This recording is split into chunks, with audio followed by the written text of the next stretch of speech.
optimal minimalism. At this altitude, I can run flat out for a half mile before my hands start shaking. Can I ask you a personal question? Now would seem an appropriate time. What if I did the opposite? I'm a cybernetic organism, living tissue over a metal endoskeleton. Ferris Show.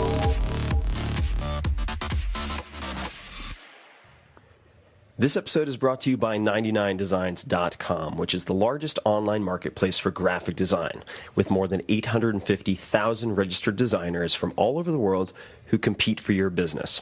I've used them for years, and I've used them for some very big projects, like the book cover for The 4-Hour Body, which went on to become a #1 New York Times bestseller, translated into at least, I would say, 10, 15, 20 languages. And I used 99 Designs because I needed results, and I needed them very quickly. So here's how it works. You need a logo, a website, book cover, t-shirt, car wrap, whatever. You put a description on 99designs.com, then people submit designs, and in a week or less, you have an original design that you love, or you get 100% of your money back. So check out 99designs.com/Tim. You can see some of the projects that I've done personally, and you can also get a $99 upgrade for free. This highlights your project, listing it with a prominent background, bumping it to the top of the page, and on average, this will attract close to 200% more designs. So check out 99designs.com/Tim, and I think you'll like what you see. Hello, ladies and gentlemen, boys and girls. This is a very exhausted Tim Ferriss, and welcome to the Tim Ferriss Show. So glad to have you.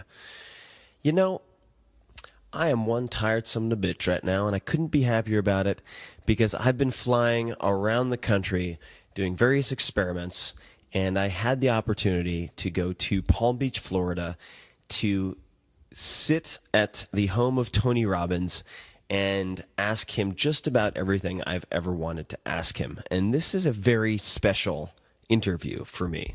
This is the interview, the conversation I've wanted to have for 15 years. And now that I'm back in SF, gathering myself, drinking some what appears to be Laughing Coyote tea. I have no idea what's in it.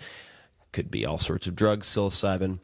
And I'm thrilled to be putting this out there for you because Tony is a fascinating character. For those of you who don't know him, he has consulted or advised leaders including Nelson Mandela, Mikhail Gorbachev, Margaret Thatcher, and Mother Teresa. He's consulted members of 2 royal families, the U.S. Congress, U.S. Army, U.S. Marines, 3 U.S. presidents, including Clinton, and other celebrity clients would include names you know, like Serena Williams, Andre Agassi, Greg Norman, of course the golf legend, Leonardo DiCaprio, and Oprah Winfrey, who calls him superhuman.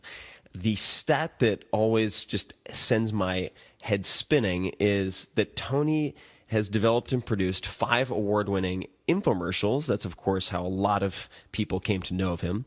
And these infomercials have continuously aired on average every 30 minutes, 24 hours a day, somewhere in North America since, check it out, April 1989.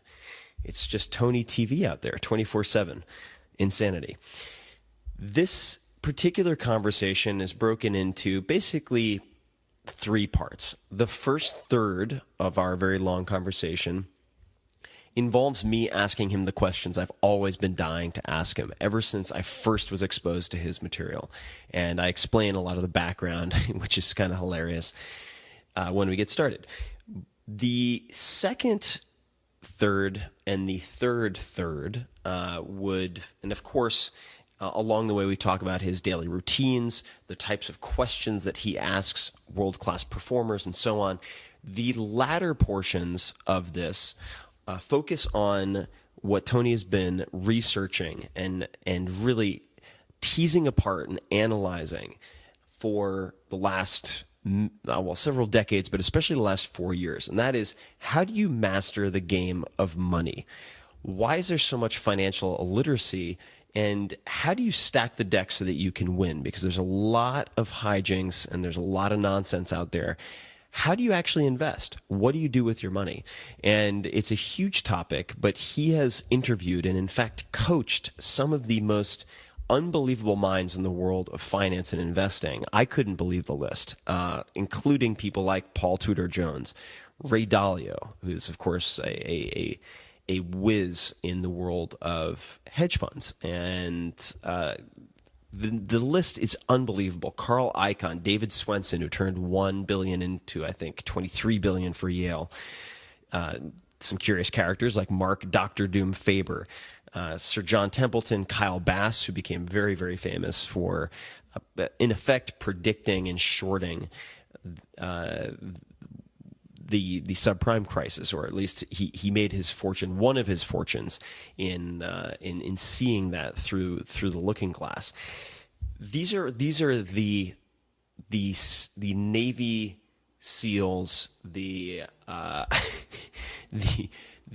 top of the top, and he has been able to ask them just about everything that you would want to ask them. And a lot of what Tony's going to say is controversial or counterintuitive.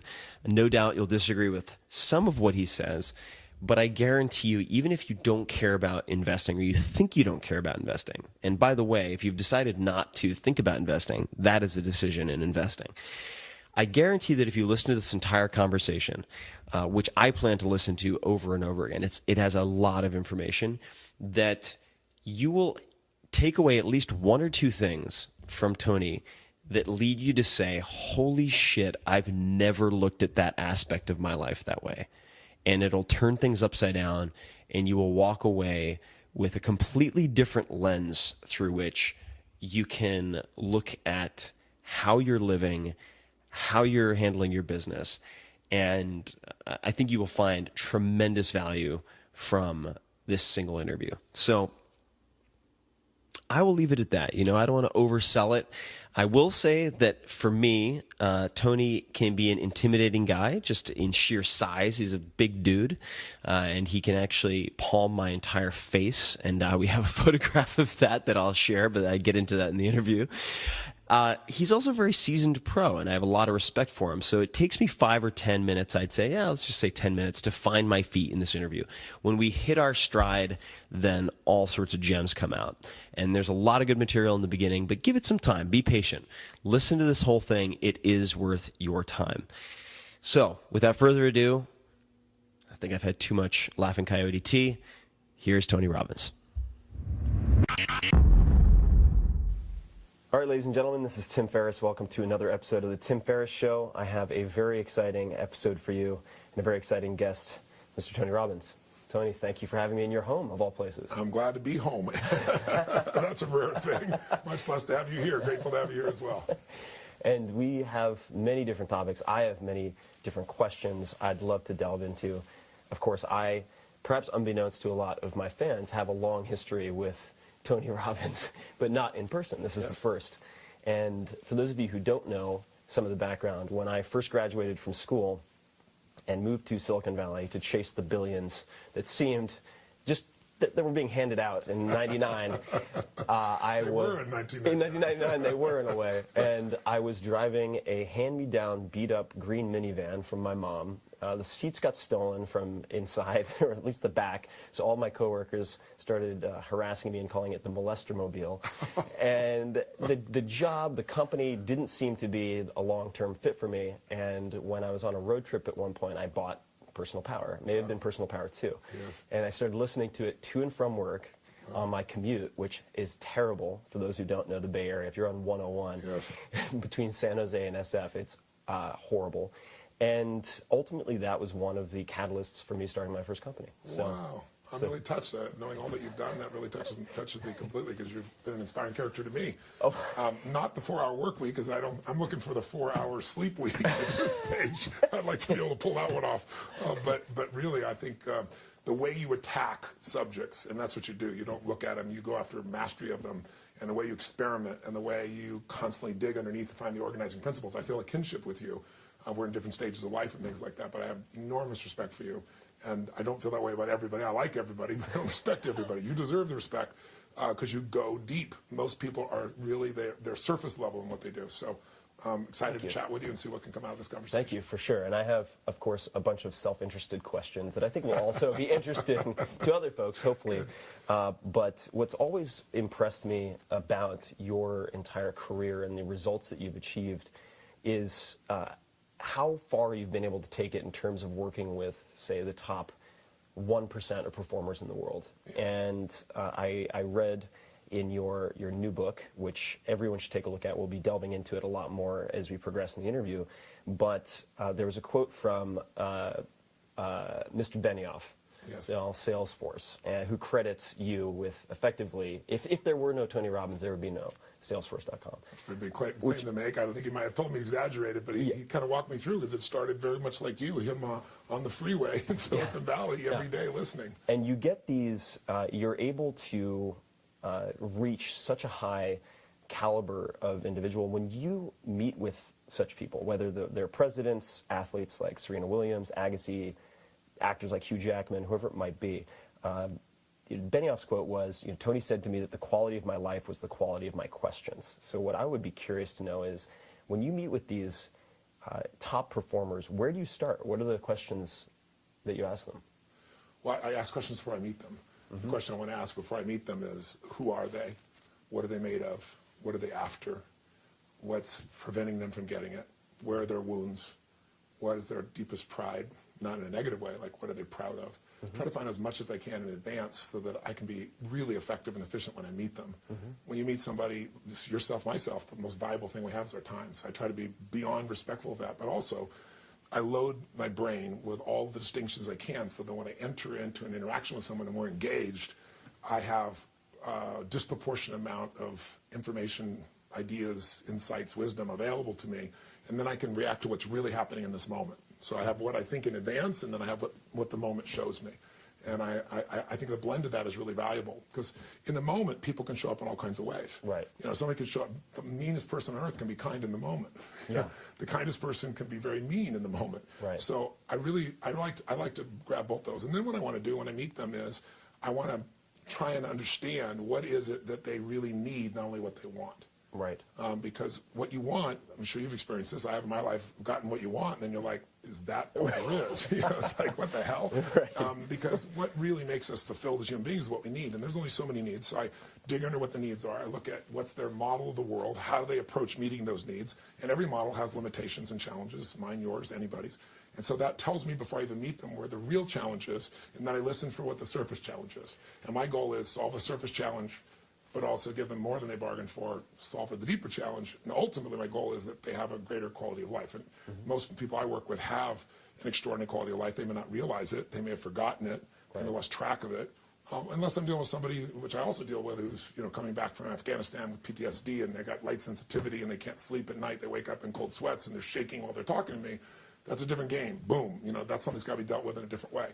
But when you're talking about peak performers, their challenges are usually they're hungry for more. Right? That's the nature of probably people listening to this. If they're going to listen to Tim Ferriss, they're going to listen for more. It's like, give me something beyond what everybody else is talking about, and then you're always seeking to try and find that by not limiting it to yourself, same as myself. Let's go find whoever's best in these areas, and let's pull it together, and let's find the organizing principles that codify this. So I'm looking to figure out, what is that more that they want, or what is it that's stopping them? And then I go into the experience and just absorb what's there. And the combination of the two is how I'm able usually to get pretty extraordinary results. But without the prep, what most people know about me is the level of prep I do. Right. Like, I can get up and with my pinky do 6 days in a row without, a note or anything of that nature at this stage. That's not intelligence, that's experience. That's the 40,000 hours, not 10,000 hours, over the years. But I still prep, because what I do is I activate in my nervous system that knowledge base of what I want to be able to serve somebody with. I try to bring that to the surface so it's readily available. It's the difference between emotional intelligence and what I call emotional fitness. Emotional intelligence is the capability to deliver something. Fitness is the readiness to be able to make that happen. So I'm more interested in being emotionally fit, or being emotionally fit for that person in the moment. And when you interact with people, for instance, Paul Tudor Jones, legendary investor and trader, or Agassi, or anyone who's at the peak of their game and suddenly enters a slump. What are the commonalities, if any, that you've spotted in the best of the best who then cease for a period of time being the best of the best? What triggers that type of downslope? Well, everybody's got different triggers. There's some common patterns. And one pattern is doing so well that you go beyond your vision. And, it's the astronaut syndrome. What do you do when you're 31 years old, you flew to the top of the mountain, you've been on top, literally looked back at the earth and saw that picture we've all seen photographed, come back, shake the president's hand, have the ticker tape parade, and, okay, now what do you do with the rest of your life? Right. And so most of those astronauts, if you know their histories, they went through some really tough times. Some were alcoholics, some got addicted to prescription drugs.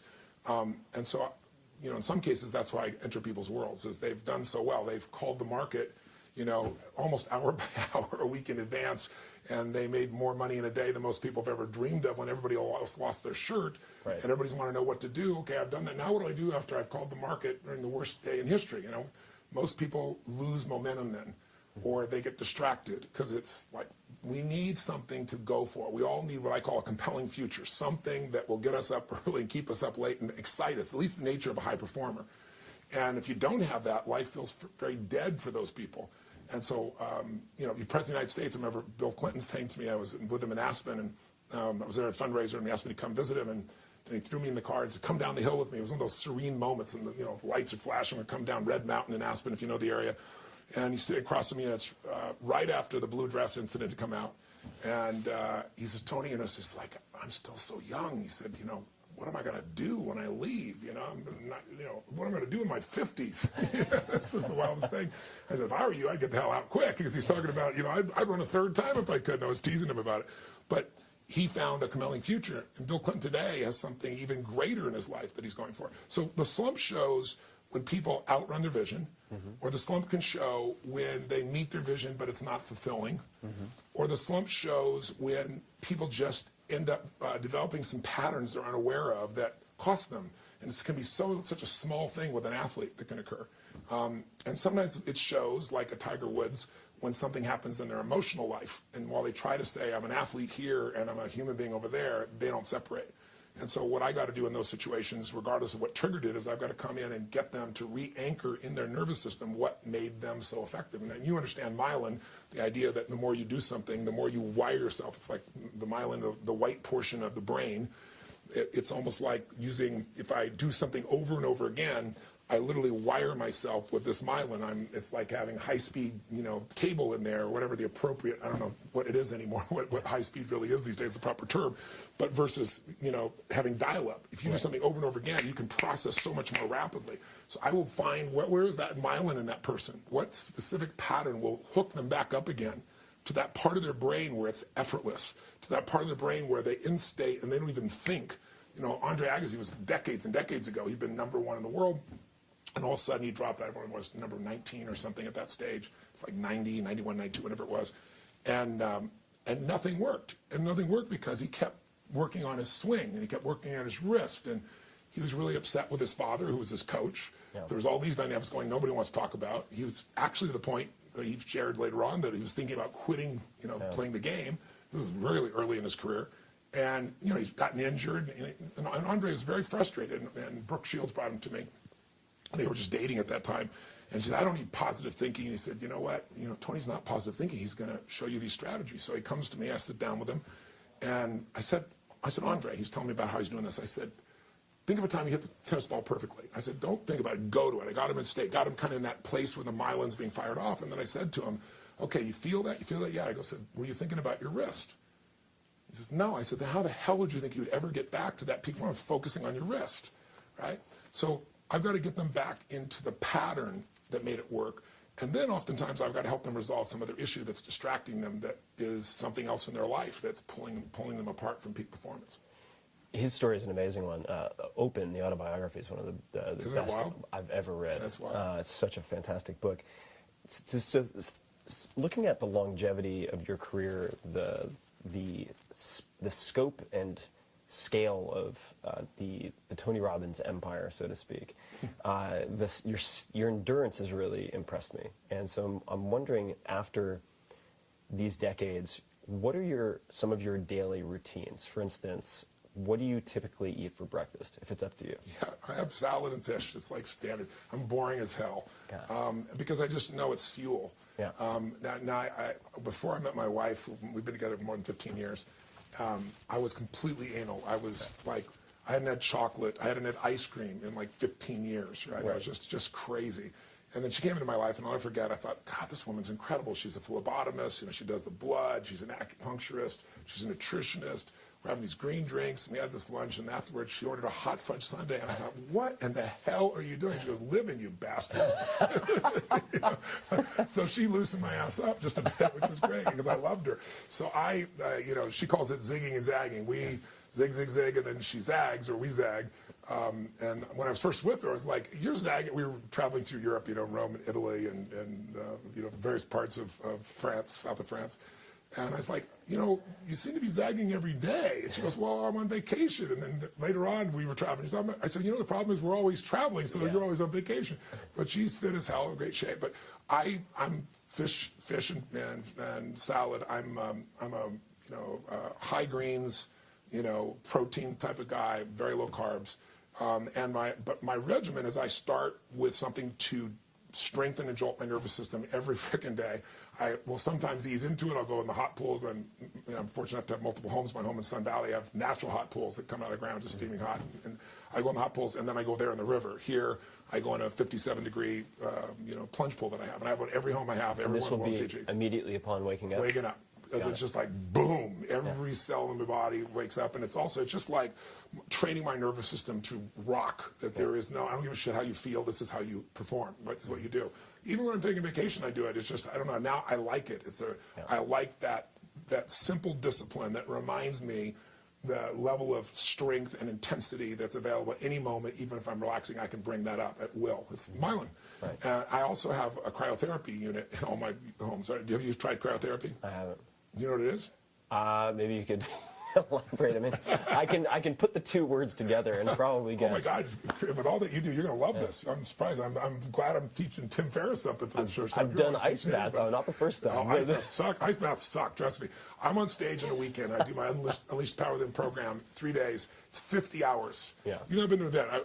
You got to come as my guest to an event sometime. I would love to. But I'm going to give you an idea. People won't sit for a 3-hour movie that somebody spent $300 million on, and I got like Usher or Oprah going on, you know, Tony, I love you, but 2 hours most I can do. And 12 hours later, you know, Oprah's standing on a chair going, this is the most incredible experience of my life on camera. And Usher's like, dude, I'm in for all 3 days.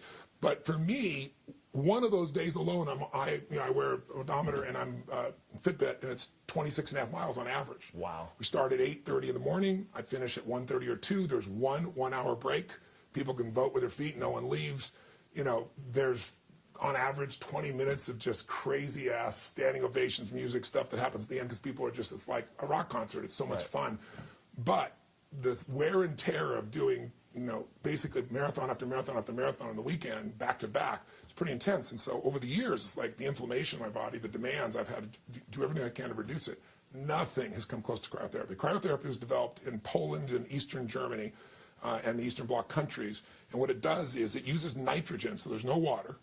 And unlike an ice bath, what you do, you know, you get spasms, and you got to do them still, right? If you're a boxer, you're a runner, you're an athlete, which is what I would do before. Hated them. There's none of that process, but it reduces your body temperature to minus 220 Fahrenheit. And you do it 3 minutes, and it's mind-boggling. In fact, I have one here, and I'll throw you in at the end if you want. I would love to. That'd be great. So I have a unit here. I'll do it for you.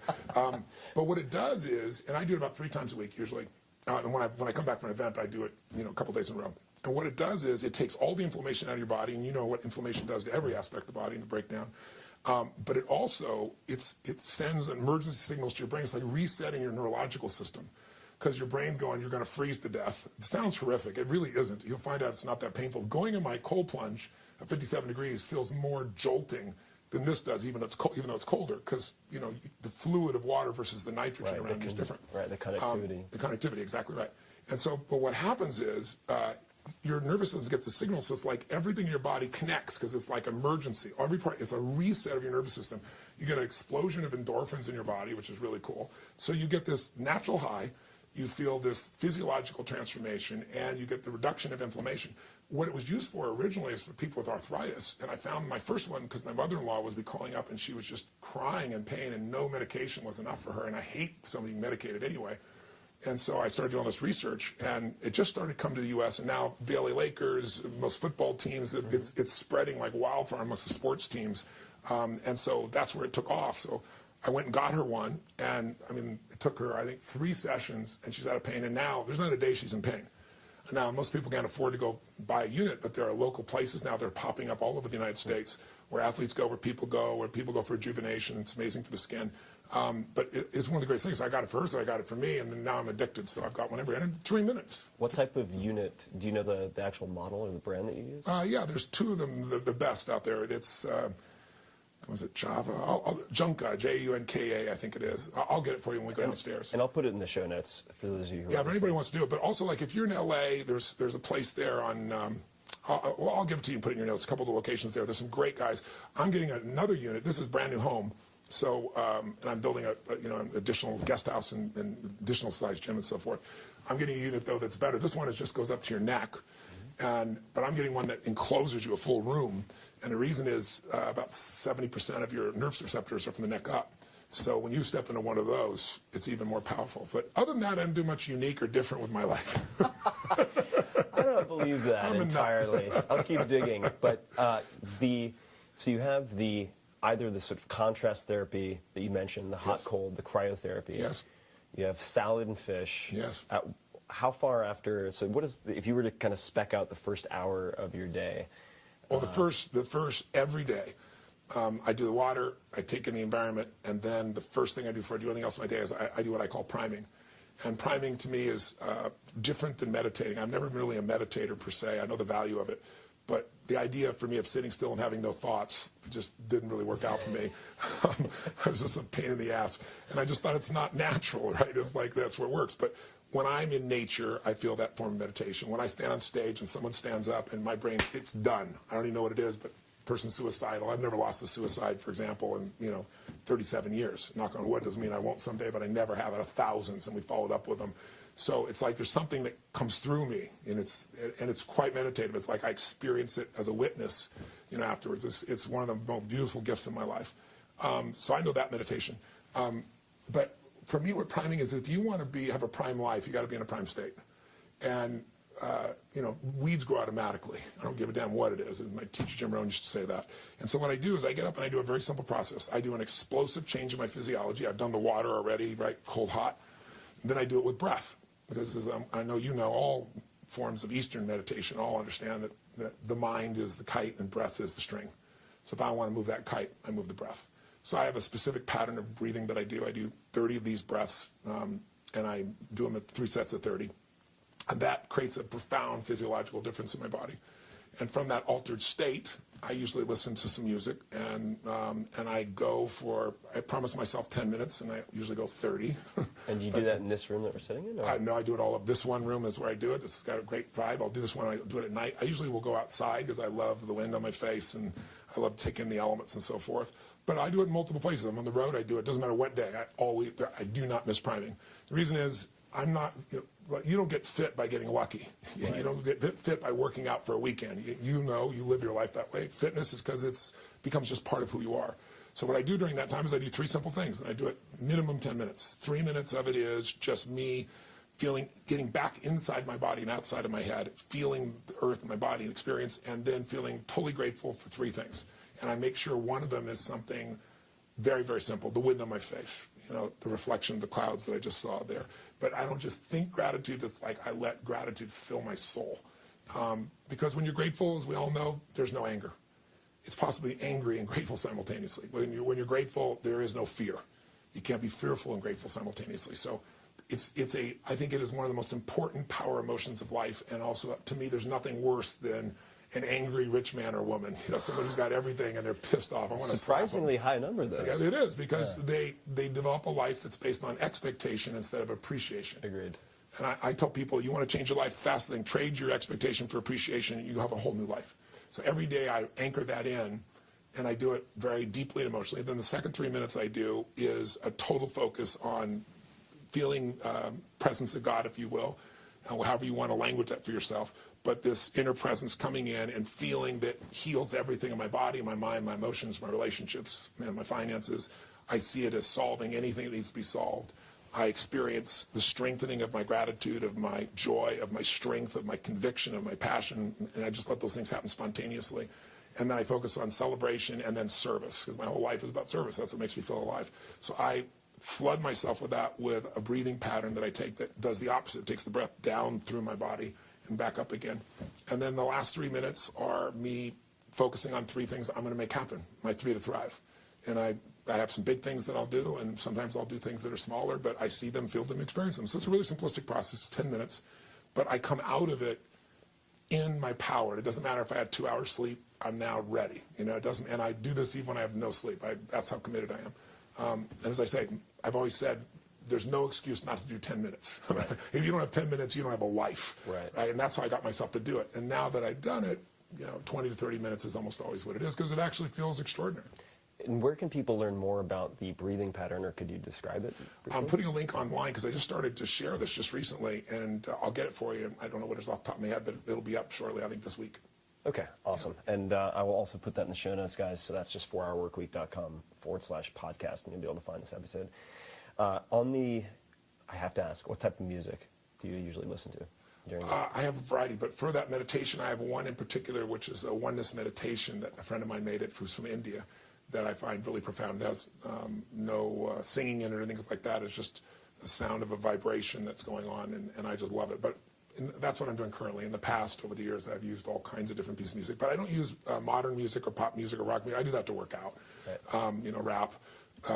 I don't know, it just feels weird to be doing rap while you're meditating. But again, what's different is I don't look at it as meditation, because I look at it as it's priming courage, love, joy. It's priming gratitude. It's priming strength. It's priming accomplishment. It's priming, when I'm doing my gratitude piece, I'm doing the circle of who's closest to me, and, circling that out to everybody I love and sending that energy and healing out to them as well. So to me, that's, if you want prime time life, you got to prime daily.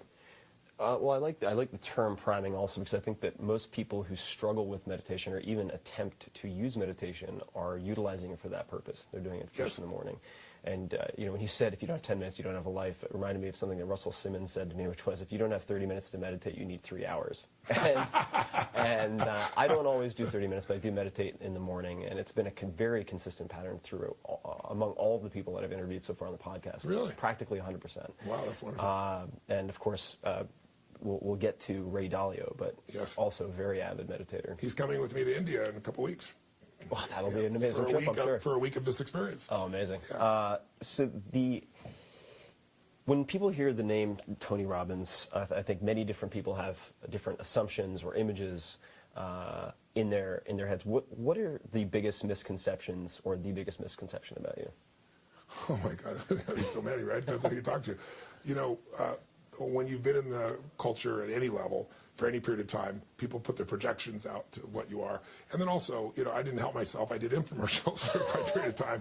But, I didn't want to do infomercials. It was just, I had these insights and skill sets, and I didn't have it. If I was a great singer, which I'm clearly not, there was a distribution channel, right? I could do that. And if I wasn't bullshitting myself, I could rock the world. But in my world, it was write a book, which most people don't read, go do some speeches. So I looked around and saw these silly-ass infomercials, and I said, these guys are a disaster. Tommy Vu, come be on my boat and watch me get these women, and I'm rich. And I'm like, oh, my God, it's disgusting. So I thought, if you really did something that was real, and the kind of people I reach, I don't have to pay for endorsements. They'll do it. Maybe people start to understand this is real, and maybe that'll help me reach people. And it did. It got me Bill Clinton. It got me Princess Diana. It got me a pretty amazing group of people at that stage.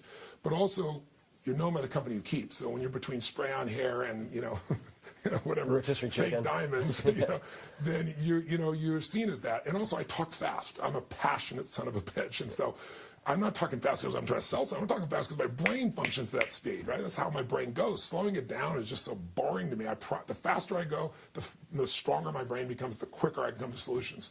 So, when I'm most excited and want to serve people, it speeds up. So that helps when you've got a room of people where you can move and modulate that energy. But when you're seeing somebody on TV and they look like they're a crazy son of a bitch and they're 6'7" and they got hands bigger than your head, you start going, who is this guy? But the people that have actually, like yourself or Mark Benioff or, President Clinton or whoever, who've, actually entered into my work, once they enter my work, they go, oh my God, this is very different. So I think most people think I'm an infomercial guy or a salesman or a motivator. I mean, I hate the word motivator. It is the bane of my existence. because I've never been that. I don't believe you should just go pump yourself up. I believe in intelligence. I believe see things as they are. If you can't see as you are, you can't lead, right? But don't see it worse than it is, so you got an excuse not to try. And that's what most people do. They make it much worse than it is because they're afraid of failing, so they come up with a reason why, a story why it's not there. And I don't tolerate that shit. I'm not the guy that says, there's no weeds, there's no weeds. I'm the guy who goes, let me show you what the goddamn weeds are, and let's pull these son of bitches out right now and stop bullshitting. Let's do it. You and I'll do it with you. That's my approach. I think most people think it's a pump-up approach because, the media sees 10,000 people in a room and they're jumping up and down and, what is this piece? So that's because I believe that learning, I believe what I do for people at its essence when I do events is E-cube them. E-cube is I entertain them first because people in our society want to be educated, but they'd much rather be entertained. So if I can rock you and get you to have an experience where you feel fully alive, then, and it doesn't matter who you are, you're from any stage of life, any socioeconomic background, then I'm gonna be able to have your education go deeper. And then, so that's the second part. I give you the best education, the best tools. And the third one is I empower you. While you're in this state, I get you to do things that you won't forget. Do things that will be in your body. Do things that create momentum. So I think the misconception, at least my perception, is they don't realize I'm really a strategist. I mean, I consider you a strategist. I know you're inspirational and everything else, but being inspiring is nice. It's like motivation is nothing wrong with it. It's like a warm bath. You should take one or you stink. But that's not enough. And that's never been what I've been about. But most people in our society are interesting. It's like if you're looking to improve yourself, people in our world think that's natural. The average person's like, what's wrong with you? I remember I took a company public when I was 39 years old. Had a really wonderful hit, $400 million. I mean, it was really extraordinary. And the man who ran my company, had been the former CEO of CBS, brilliant guy, Peter. And Peter, at one point, while we're in the midst of this company, he said, I want to go to Harvard and I want to take this extension course. Very wealthy guy, been head of the largest networks in the world, and now heading up my company. And I remember 3 or 4 people were like, well, what's the matter? Why is he doing that? Has he lost his edge? I mean, it's like, versus life is growth, baby. If you don't keep growing, you're going to die. But most people are afraid of the unknown. They're afraid of, I'm not looking good. I'm afraid to fail. And so that creates a challenge. But so I think the answer to your question is they don't know that I'm a strategist. They don't know how much I really care. They have no clue the depth of what I teach or the diversity of what I teach. Subject, your body, your mind, your emotions, relationships, your finances. They don't know the real impact, or they don't know who I really work with. The assumption is he's taking over weak people's minds and pumping them up and giving them all casting this enthusiasm. spells upon them. I mean, that's crazy shit. But I'm not here to try to dispel that. What I try to do is, the reason I'm still here is the more people you touch, the more you reach. I don't have to do that. The people that have been through my events are the greatest people to balance that out. And social media, it's been really wonderful because people say, well, this is what this guy is, and 12 other people go, you've never had experience. Let me tell you what this really is about. And that's really been a wonderful enhancement to my ability to reach people with social media. No, I just to reiterate something you said about inspiration being necessary but not sufficient. I think that, like you, having the label sort of motivation or motivational speaker applied to what I try to do is very frustrating, because one of the things that differentiates... They put that label on you too? Oh, yeah. I didn't know that. It's just an easy label to throw around. I know. It's like, what else should you call it? It's like, well, I'm not going to read the book, so I might as well find a label that I can understand. And, I was going to say, at least you had an infomercial, but at least you weren't selling the 4-hour work week on those infomercials. You'd have twice the level of hell that you already get. But the difference in your material, because I really wanted to better myself when I was hitting some very rough spots in my first year out of school. And the difference between, say, Personal Power and a lot of your other material, including the new book on money and finance and investing, which you guys at some point, I'll try to share some of it with you, but I have, I would say, probably 20 to 30 printed pages of notes in Evernote. Wow. Just on I still have about 50 pages left, but it's a big book. We'll get to that. I was felt like giving you a pat on the back. It's like, oh, another 600-page book. I know how these go. Build your biceps for this baby, right? But you give very tactical next steps at the proper time. So you do sugarcoat the medicine a bit by capturing people's attention, and not to make this Glenn Ross, AIDA, but. Yep. You have to have those elements in the proper sequence, or you can't elicit action from people. That's right. And that's something that you've had huge, you've been very influential on my teaching, which is how I would view my writing, because of that model. And so if you look at, say, the 4-hour work week as one instance, the reason that I have these comfort challenges at the end of each chapter is because I know I'm going to have big asks later, and I want to condition people to take action. And I think that your materials, I mean, it's some of the best in the world I've ever seen in that capacity. I want to say something about what you said, because it's really important, and you're one of the few people I've heard actually notice it. And I've noticed it in your work, and I didn't know it was influenced by me in any way. I'm complimented by that, but I think you probably would have got there on your own just by the nature of your thinking. The dog bit Johnny, Johnny bit the dog. Same exact words, different syntax, totally different experience, especially if you're Johnny. Yeah. And people don't realize that sometimes when they think I'm 30 pounds overweight and I'll never get this, I've tried everything, or I'm, you know, every relationship sucks. You know, how do I end up with men or women like this? Or, you know, this is my third business and I'm still not there, and I don't see how it's going to happen. They don't realize that victory is near. And the reason is it feels like a million miles away, and they're doing the right things but at the wrong time.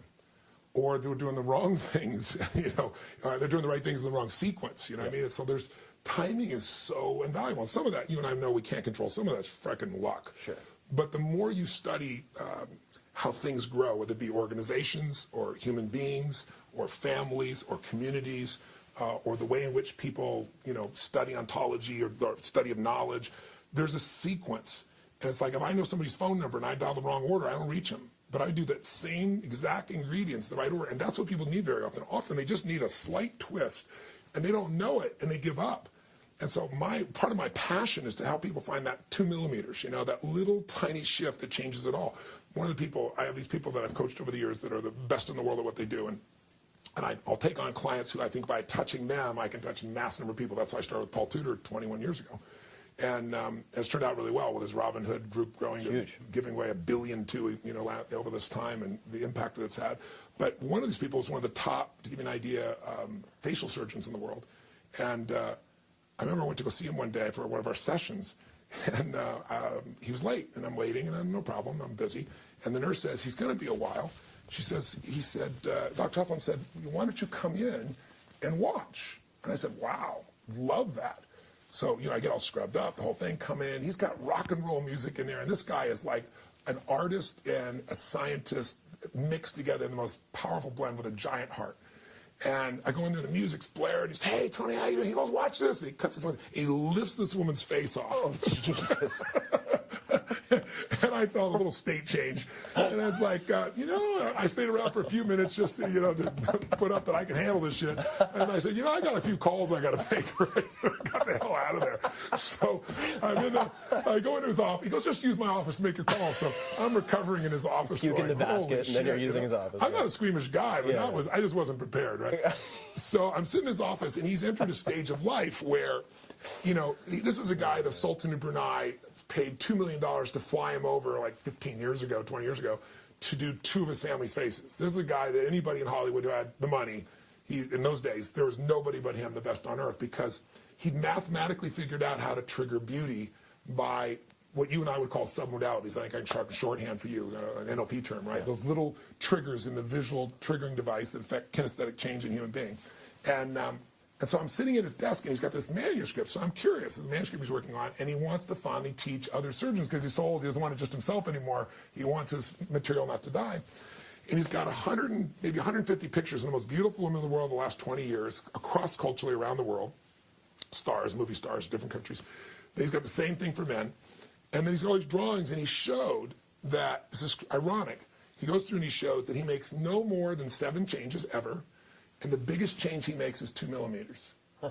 And yet, I saw an 84-year-old woman that looked like she was in her early 50s and gorgeous, and that's all the changes he made on her. I'm telling you, it's mind-boggling. Like, for example, he knows that the measurement of the pupil of a woman's eye, if you measure that size, and you measure the distance below your nose to the top of a woman's lip, this is only for a woman, if that measurement is smaller than the pupil of their eye, men, when they look at this woman's face, are driven and sexually attracted to her. If it's the same size of pupil, there's attraction. If it's just 2 millimeters more, she has an average face. If it's more than 2 millimeters more, her face is what he calls butt-ass ugly. That was a technical term he used at that point. Right? but so when I tell women this, they start measuring their eye. And so he makes this little change, and it creates that puckered feeling that men don't even know why. It's instinctive. It's just a triggering device that's instinctual. So he knows the 7, he knows the 2 millimeters. And it's like you take somebody 84, 50 and looking pretty damn hot, maybe not to a 20-year-old, but a 30 or 40 or 50-year-old certainly. It's mind-boggling. So I've always learned, it's like golf, right? 2 millimeters, the difference between, shanking way over here or putting it on the green. So that's the whole thing. Victory is near, but you've got to know that very often syntax is all that has to change. There's nothing wrong with you. There's nothing wrong with the core ingredients. Got to sequence it differently. Yeah. So you mentioned a few things. The first is that hand bigger than someone's head or face. I think that for everyone listening, at some point I would like to see if you can actually palm my face, and I'll put that out on social media because I'm pretty sure that you can, and I'm sure everybody would love to see. There are probably a lot of people listening who don't like me very much and would like to palm my face, so Tony will step in for you later. I'd love for you to mention a little bit about the new book, and just sort of a very basic overview, and then I have a bunch of specific questions, because this is the first book in 20 years? 20 years. 20 years. Yeah. And I've read pretty much everything that you've put out that I'm aware of. Yes. And I guess part of me thought a few things when I saw that this book was related to money, and also referring to it as a game in some ways. I thought, number one, what hasn't already been said? There's so many books. That's what the publishers There's so many books on money. And I think that perhaps undeservedly so, I feel like I understand a lot as it relates to investing in money. And I've read David Swensen. I've read about his allocations. I've read the annual letters of Warren Buffett. I read the letters to shareholders from people like Howard Marks or other hedge fund managers. I know some of those guys. So I saw a couple of names pop up that I recognized. And and you said in the very beginning of the book, and this is, I've tried to do stuff like this in the past, so I realize how hard it is. You're trying to write a book that the neophyte, someone who's never taken their finances seriously, will derive a lot of value from, and yet at the same time you say even very sophisticated investors will be able to get a lot out of this book. And I thought to myself, oh boy, this is really talking a big game. Yeah. And the interviews at the end of the book alone are worth magnitudes of order more than the book itself. I mean, you've got Bogle, you've got Ray Dalio, who runs I believe it's still largest hedge fund in the world. Largest hedge fund in the world, largest mutual fund with Bogle, largest hedge fund with Ray Dalio. Carl Icahn, who's, Time Magazine put him on the cover as master of the universe. This guy that sends out one tweet and Apple goes up 17 billion in an hour, right? It's up 50%. He was out doing it again today. I don't know if you saw. Carl's quite a character. Two things. One, commenting what you said. That's the challenge I love. When I do my business mastery programs, I bring people in from usually somewhere between 15 and 30 countries. I translate 4 or 5 languages. They're different financial systems. But business, the psychology and the strategies of business, it's a worldwide game. Yeah. And so I bring people in there that are brand new. They come in like just starting a business, and you got people in there like HomeX, largest home builder in Mexico, is one of my events, $1 billion business, and they credit me with $750 million in increase in 2 years, almost doubling their business. And I take this chiropractor or this dentist, army of 3, and show them how to double their business in 6 months. So I love that challenge of how do you hit both, and it's not easy to do. It's very hard. And thus far, I think we pulled it off. We pulled it off primarily because of it's not me doing the teaching; it's me going to the best on earth and getting them. Simon Schuster told me the same thing. People say, "Why didn't you write a book in 20 years? What the hell have you been doing?" Well, about every 4 days I'm on an airplane. I see 250,000 people a year in 15 countries. That's what the hell I'm doing. And I live for that environment, the rawness, the aliveness, every moment something's changing. You never know who's going to stand up. You don't know what the challenge is going to be. I mean, that feels alive. And also, it's just real, and it's now. And if it's not working, freaking change it. Who cares? When I go to write, as I did 20 years ago, I'm sitting still. That first alone makes me crazy. And then number 2, you took away my hands, my music, my voice, my face, my intensity, and now I just got written words, which I clearly am not as skilled at. But when I concentrated on I am, but I also go, this is immortal. I can't improve this. You know, it's like once you write the shit, it's done. So I've avoided it like the plague. And then also, most people don't read, frankly. Yeah, it's true. You know, they read blogs. You know, it's like most people, I can see a generation looking at this book. It's 630 pages, right? But it's these 7 steps. So you can do a chapter a day, and in 30 days, you got a different financial life. That's where, if you're crazy like me, you'll do it in a weekend, you know? But what's interesting is they'll say, you know, why don't you put this in a blog? You know, why don't you put this in an infographic? Mastery doesn't come from an infographic. Yeah. What you know doesn't mean shit. Yeah. What do you do consistently? And you got to go through stages of understanding intellectually, which anybody can do, but you got to do. And you got to get where there's enough emotional intensity attached to that understanding that you actually do it. And then you got to get enough consistency of both those that it gets in your body. You don't have to think about it, and it becomes who you are. And those stages of mastery require, it's like I took Taekwondo. I didn't want Taekwondo. I wanted to learn Aikido because I thought it was a beautiful art. You know, and I like the idea they don't have to hurt somebody. 10 people attack you at once, and it's like, wonderful, you know. So I learned some Aikido, but I had the privilege of being exposed to Grandmaster Jun Rhee, who brought Taekwondo to this country. And he trained Muhammad Ali, and he trained Bruce Lee and his acupuncture and so forth. Amazing history. And a beautiful man, like the most happy human being you ever meet. And he loved me and what I did and was touched by it. And he said, would you like to do this? And I was, I don't know, 23, 24. So I said, yes, but I must get my black belt fastest time in human history, and you must come travel with me. We will do this every day. Kind of like your insane ass. Oh, right. You know? Yeah, I read your book in 2 days. So it's like completely insane. So he came in, I'd finish being off stage at midnight or 1 a.m., and then I'd have to go train from 1 to 4, and then I'd sleep from 4 to 7:30, 3.5 hours, 4 hours, sometimes 8 if I could squeeze it, get up and do my next day. I did that for, 9 months. I did get a black belt legitimately in the shortest time in history, but I hated it and never want to do it again. But I'll never forget, I was doing these moves, and it's like, gee, it's 4 in the morning. I'm doing the same frickin' move, and I'm doing it over and over and over again. And I said, Master Rhee, I said, can we go to the next move? And he said, Grasshopper, this is the next move. And he started to laugh. He goes, the fact that you think this and this is the same move is why we're still doing it. And it's like, but you know what? It was really true. So I'm into mastery. And so what I really wanted to make sure happened with people is that we got them to that place. And when I went to Simon & Schuster, it was a crazy thing. So I'm doing these events, I'm loving this. Simon & Schuster's been begging me for a book for decades, a huge contract, and he made it bigger and bigger. And I said, I don't need the money. I'm not doing it for the money. So they finally came back, and what triggered me is I saw this documentary called Inside Job. Yeah. Did you see it? Great. Yeah, Matt Damon did the audio on it, and it won all kinds of awards. But what's happened, if you didn't see it, I really recommend you see it, but I do want to prepare you. At the end, you're either extremely pissed off or you're really depressed, depending upon your personality. And I was pissed off because they show how a small number of people basically put the entire economic world at risk. And when they put us near imploding, the punishment for that was to reward them by putting them in charge of the recovery, printing more money, and then taxing everybody else on earth and giving their money back. It's the greatest thievery that's happened in human history. And so I thought, this is making me angry because there's no solution. And I thought, there's got to be a solution. I thought, you know what, I got access. The one thing I got access, because I've called Coach Paul for 21 years, and I mean, he's never lost money in 21 years, and mind-boggling. His company's never lost in 28 years. I was brought in when he's having a tough time to help take things to the next level. And I thought, I know these people. I know this process. What if I took what the ultra-wealthy and brought it in? So I think I got this great strategy. Go to Simon Schuster, who's wanted a book forever, and the first thing he says is, no. I said, what, you can't tell me no? He goes, Tony, no. Jonathan is a real brilliant man, Jonathan Carp. He says, Tony, you don't want to do this. He goes, people are dying for a book on peak performance for you, dying for a book on anything, but not finance. This category is a dead carcass, is what he said. It's been picked clean. Same things you're saying, right? Ironically. So did the head of the financial division. He goes, there's nothing new to say. I said, that's because everybody's attacked the same way. I'm going to go to the people that know, not the platitudes of the same BS.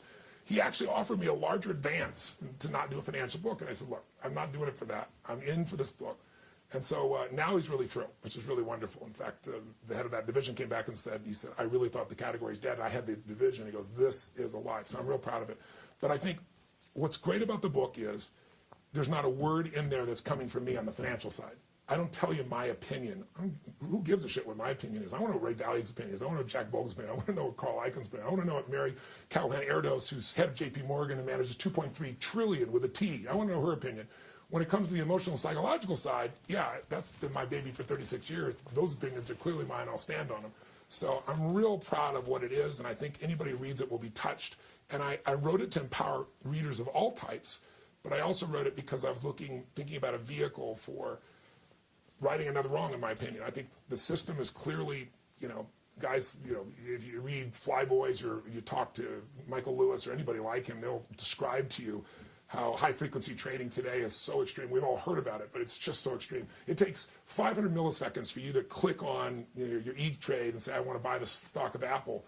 And you got guys that have spent $250 million to straighten the lines between Chicago and New York so they could save 1.4 milliseconds.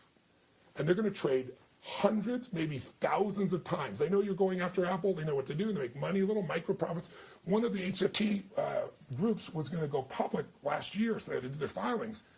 Do you know how many losing days they had in 4 years? I do not. One. One losing day in 4 years. It's front running. Yeah. So the system's rigged, but even though it's rigged, you can still win. That's why I wrote this book. I want you can still win, and here's how to win, and here's the people showing you how to win. So I wanted to right that wrong. I wanted people to have an advocate, but I'm pretty passionate about taking care of people that society's forgotten, and I decided initially I wanted to raise my game. They cut $8.7 billion from food stamps last summer. Most people don't even notice it. It's the equivalent of every family who's being supported going without food for 1 week out of the month for 12 straight months. And I've been supporting. My family was fed when I was 11 years old. I had no food. This man came by and delivered a turkey and food, and he was just the delivery guy. It changed my life. It made me believe strangers care, so I cared about strangers. So I've been paying it forward, and I've fed 42 million people in 37 years. This year, I'm going to feed 50 million people. And myself personally, I started with I'm going to advance the book. I'm not going to wait and sell books and see how it goes. I'm just going to advance it all down. I was like, well, I don't want to do 10 million. I'm going to do 20 million, then 30. So now I'm doing 50 million, and I'm getting matching funds. I have Feeding America delivering the food, and I'm getting matching funds targeting 100 million people this year alone. And then I'm putting a system in place to sustain that. So doing this book has been opening up doors to thinking larger, because when you're sitting with Carl Icahn, and he goes, yeah, I just closed the deal today. I made $2 billion, $2 billion the day I was there. After only 18 months of investment, where he put in, I forgot the number he started, it was a small number, in Netflix. Netflix, yeah. Right, he made that day. And he's now putting all this money in Apple, and he does a little tweet, and 17 billion of value goes up right away. Or you're sitting with Kyle Bass, who took 30 million and turned it into 2 billion in 2 years in the middle of a subprime crisis. Good at the short game. He's telling me to do that. It's like, holy cow. I mean, I started learning things, so it changes the scale of your thinking. So anyway, I'm babbling here because what I want people to know is two things. Yes, I think this truly, if you give yourself the gift of this book, it's a category breaker, but it'll show you step by step how to go from where you want to be. If you're highly advanced, you're going to learn out of the 55 plus, I say 50, but it's really 55 plus, Nobel laureates, self-made billionaires, hedge fund guys, biggest in the world. I put the 12 biggest in the book. And I went to these guys with the promise of a 45-minute interview, and my average one was 3 hours, so I know how you function because I do the same thing. But what was really cool was, you get with Carl, and I get down with Carl, and the first thing he does is he throws the video crew out. It's like, Carl, what's the deal? I've never met him before. He's like, no, I said video crew, but I just changed my mind. Okay, how do we do the interview? Well, we'll do the audio. No, I don't want the audio. No audio? How am I going to do this interview? Just take your pencil and your pen here, get over here, and he said, I'll give you 10 minutes, right? And, now we're dear friends, and it's, 3 hours later, I'm out, pictures with he and his wife, and, and he's saying, you got a way to help change this world, and, and he endorses the book and supports it. So I want people to know that this has been a 4-year journey of going to the smartest people on earth and finding out the vast majority of them are incredibly genuine in wanting the average person to do well.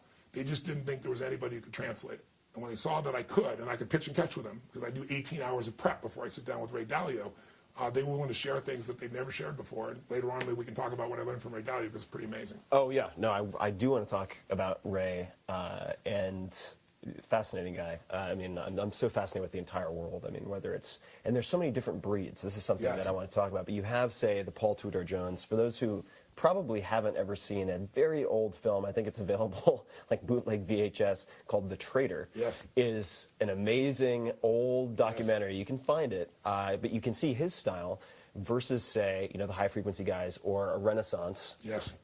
All PhDs, right? Outside of Wall Street. That's right. And then you have the Ray Dalio types. And But they all have things in common if you look. They all have different strategies. I mean, some are let's shake the tree of the corporate guys and make sure we get more value out of it, right? Carl, and some guys are like Templeton. I got to interview him multiple times before he died. It's like wait for the bloodletting. No, blood in the streets. That's what you invest. Blood in the streets, but it's like when maximum pessimism hits, that's where you make all your money. That's what he did. And then there's the guys like Bogle, which is it's the index baby, and these days even Warren Buffett, it's the index baby.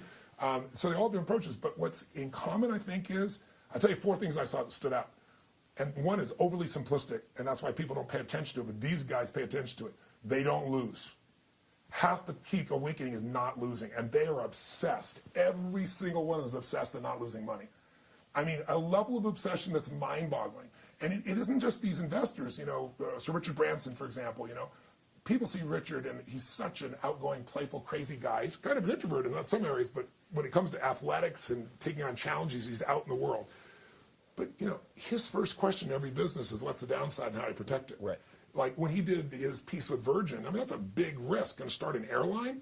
He went to Boeing and negotiated a deal that he could send the planes back if it didn't work out, and he wasn't liable. I mean, that's the level these guys think at. So they look to see, how do I not lose money first? Because the average person has no clue. If I lose 50% in 2008, well, guess what? You got to make 100% to get even, not 50%, because your principal's gone down so much. So it's like people don't understand. You lose 60%, it's 200% to get even. And so the average person, lives in a world where they try not to lose money, but they're not obsessed. These guys are obsessed. Second thing they all have in common, every single one of them is obsessed with asymmetrical risk reward, which is a big word. It simply means they're looking to use the least amount of risk to get the max amount of upside, and that's what they live for. So I'll give you an example. Paul Tudor, when I first went to do the turnaround, when Paul was having some challenging times, he'd broken his leg. Think about this. He did better than anybody in history of the world during the biggest stock market drop in history, literally. And then he went to the mountain, he went to the moon, now what? And so lost a bit of the edge and, got involved in other things and so forth. And now he's got a broken leg, he's not going to the office, and I got to come in. So I had to go watch that film. That's the first thing I did. I went the white tennis shoes. I wanted to go see everything about him, study his physiology, the way he used to move, because this guy's not moving at all. What his face was like, how he breathed, tone of his voice, what were the physical strategies, what were the psychological strategies, what were the financial strategies. I got to go, to Druckenmiller and Soros. I mean, the who I got access to back then was unbelievable. See, what was he like then to put the plan together to do this turnaround? And when I started making those shifts in him, and you could see the shift happen immediately, it got really exciting. I got hooked on what was going to happen. So as I did this same process, basically, that's what I'm thinking about 2 things at once. I did the same process during these interviews. I didn't just look at the trading strategies. I looked at the psychology of what set it up. But here's what I found with Paul Tudor at the very beginning, getting back on track. When he was at his best, he made sure every single trade had what he called a 5-to-1. That means if he was going to risk $1, he wasn't about to risk it unless he was certain he was going to make 5. Now, you're not always right. So guess what? If I risk $1, make 5, and I'm wrong, I can risk another $1, I still make 4. I can be wrong 4 times out of 5 and still break even. Yep. Their secret is not that they're not wrong. It's they set themselves up where they risk small amounts for big rewards proportionally. Paul, if he's right 1 out of 3 times, he still makes 20%. So the average person risks $1 trying to make how much? $1.10. That's right, about $1.10. If I could get 10%, wow, my $1, right? If 20% would be unbelievable. How often can you be wrong? Not very often. No, not at all, right? You're in the hole. You're starting from the hole, and you got to build back up. So they're asymmetrical rewards. Like I was with Kyle Bass, and Kyle Bass risked, check this out, in the middle of the subprime crisis, he made $2 billion out of $30 million because he risked, for every 6 cents he risked, he had an upside of $1. Yeah. 6 cents for 100. Well, you could be wrong 15 times, and you're still okay in that area. I mean, he was brilliant to figure it out. He's a genius to figure it out, but that risk reward is why it is. He showed his kids. I said, how do I teach this to the average investor? And he said, well, you can teach them the way I taught my kids. And I said, how'd you do that? He goes, we bought nickels. I said, what do you mean you bought nickels? He said, well, I did research. I had this question. That's another thing that all these guys do. They ask a better question. We talked about, they get better answers, right? Better quality question, better quality answer. What's wrong with me? You'll come up with stuff. How do I make this happen no matter what? You'll come up with different answers. So his question was, where in the world is there a riskless trade with total upside? Yeah. And he started looking around and he said, I'm worried about inflation. So he decided, well, gosh, of all the currencies in the world, a nickel, what it's made of today, it's not made mostly of nickel, by the way. He said, it's costing the U.S. government 9.5 cents to make a nickel. That's how our government functions. Right? I'm going to spend almost 10 cents to make something worth half as much, right? The Pentagon plan. Yeah, that's right. It's the perfect plan. So he said, but you know what? Just the actual material value, right, is 6.8 or whatever it was, 6.5, we'll call it for round numbers. So he said, if I buy a nickel, it's never going less than a nickel unless you believe the U.S. government's gone. So I've got something that never goes down in value. So I got a guaranteed return. You know, I'm not going to lose my principal. But day one, it's worth 36% more than the day I bought it. How many investments can you have 100% guarantee of no loss and have 36%? I said, yeah, but that's smelt value, and I saw they passed a law a few years ago. I think Charlie Rangel, whoever it was the one who pushed it through. He goes, yeah, but Tony said, that doesn't matter. He said, let me tell you why. He said, look at pennies. When they changed it from pure copper to tin and all the things they changed, what happened to the old pennies? There's a scarcity of them, and now a penny from those days is worth 2 cents. It's 100% more valuable. So he said that at some point the government cannot continue to do something that costs twice as much. Some point they'll make a change in the materials, and then all these nickels are worth an unbelievable amount. So he said, I was just showing my kids, here's a risk. You need to think different than everybody else. Don't think I have to take huge risks for huge rewards. Think, how do I take no risk and get huge rewards? And because you ask that question continuously and you believe an answer, you get it. So, you know, he said, listen, if I could convert my entire wealth in nickels right now, I said, I'd do it. I said, you're insane. He goes, I am insane. But it's the best possible fundamental investment. He started telling me how to do it. He bought 40 million nickels. Wow. He has 40 million nickels. It fills up a room bigger than this, right? You better be on the ground floor. And he had his kids dragging him in and everything else, laughing, having fun. I mean, it's like their little treasure room. So he can legitimately do like the Scrooge McDuck backstroke through a pool full of nickels. For real, with nickels. So that's asymmetrical war. I'll give you one more and I'll shut the hell up. I'm not here for You asked me you tell me the differences. I want you know there are differences. We can spend hours and hours on the differences, but what I think is useful is what's aligned, because then it gives something universal that can be applied. Absolutely. Right? The other one for them is they absolutely, beyond a shadow of a doubt, know they're going to be wrong. You look at these talking heads on television and people screaming at you and hitting bells and telling you what to buy, and they're right. The best on earth, the Ray Dalios, right? The Pebbles, I don't give a who you talk about. You want to look at Carl Icahn, they all know they're going to be wrong. So they set up an asset allocation system that will make them successful. They all agree asset allocation is the single most important investment. There wasn't one person in terms of your vehicle that it wasn't the most important thing. No matter how they attacked it, asset allocation was the element there. And the last one is they're lifelong learners. I mean, these people are machines. Like you, like me, like Peter, like most of the people you and I share as friends, they just are obsessed with knowing more. And because the more they know, the more they realize what they didn't know, and then they apply that and they go to another level. And every time you think you're the best you can be in anything in life, your body, your emotion, your spirit, your finances, there's always another level. And these guys live by it. And the last one that I found, almost all of them were real givers. Not just givers on the surface like money givers, that's wonderful, but really passionate about giving. And it showed up once they saw what I was doing was legitimate and was really real. Then they're opening up 3 hours of their time with something many of these guys will never get. Oh, yeah. I mean, their hours are worth a lot. Saying the least. Thank you for supporting the sponsors of this show. I've used them, I like them, and I think you will too. 99designs.com/Tim. It's the world's largest marketplace of graphic designers. You can see the projects that I've put up, the competitions that I've spearheaded, including the book cover of the 4-Hour Body. And you can also get a $99 upgrade for free. So check it out at 99designs.com/Tim. Of course, you can subscribe to this show on iTunes. You can also find every other episode in the show notes, links from this episode at 4hourblog.com. That's FOURHOURBLOG.com, and just click on podcast. There's all sorts of other cool stuff, including my interactions with people like Warren Buffett, Mike Shinoda of Lincoln Park. The list goes on and on and on. And I would love your feedback. Let me know what you thought of this show, who you'd like to hear on the show next, and any other thoughts, really. You can find me at Twitter at @TFerriss. That's twitter.com/TFERRISS. And on Facebook at facebook.com/Tim Ferriss with 2 R's and 2 S's. Until next time, thank you for listening.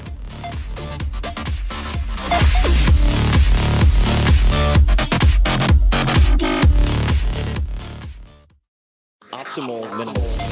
At this altitude, I can run flat out for a half mile before my hands start shaking. Can I ask you a personal question? Now would seem an appropriate time. What if I did the opposite? I'm a cybernetic organism, living tissue over a metal endoskeleton.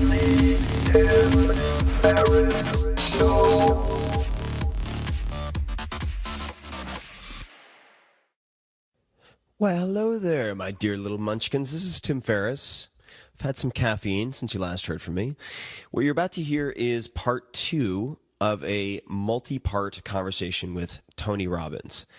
To put it briefly, Tony Robbins is a performance strategist with clients including presidents like Bill Clinton, Mother Teresa, I'm not making this up, Andre Agassi, Leonardo DiCaprio, and Oprah Winfrey, who calls him superhuman. This guy is a force of nature. If you didn't catch the first part, you might want to do that before venturing in. But really, we jump around a lot, cover a lot of different topics. So if you don't mind your stories as more of a jigsaw puzzle, then by all means, keep on listening from this point on. This episode is brought to you by 99designs.com, the largest marketplace of graphic designers in the world. Here's how it works. You go to 99designs.com, I suggest /Tim, for reasons I'll explain.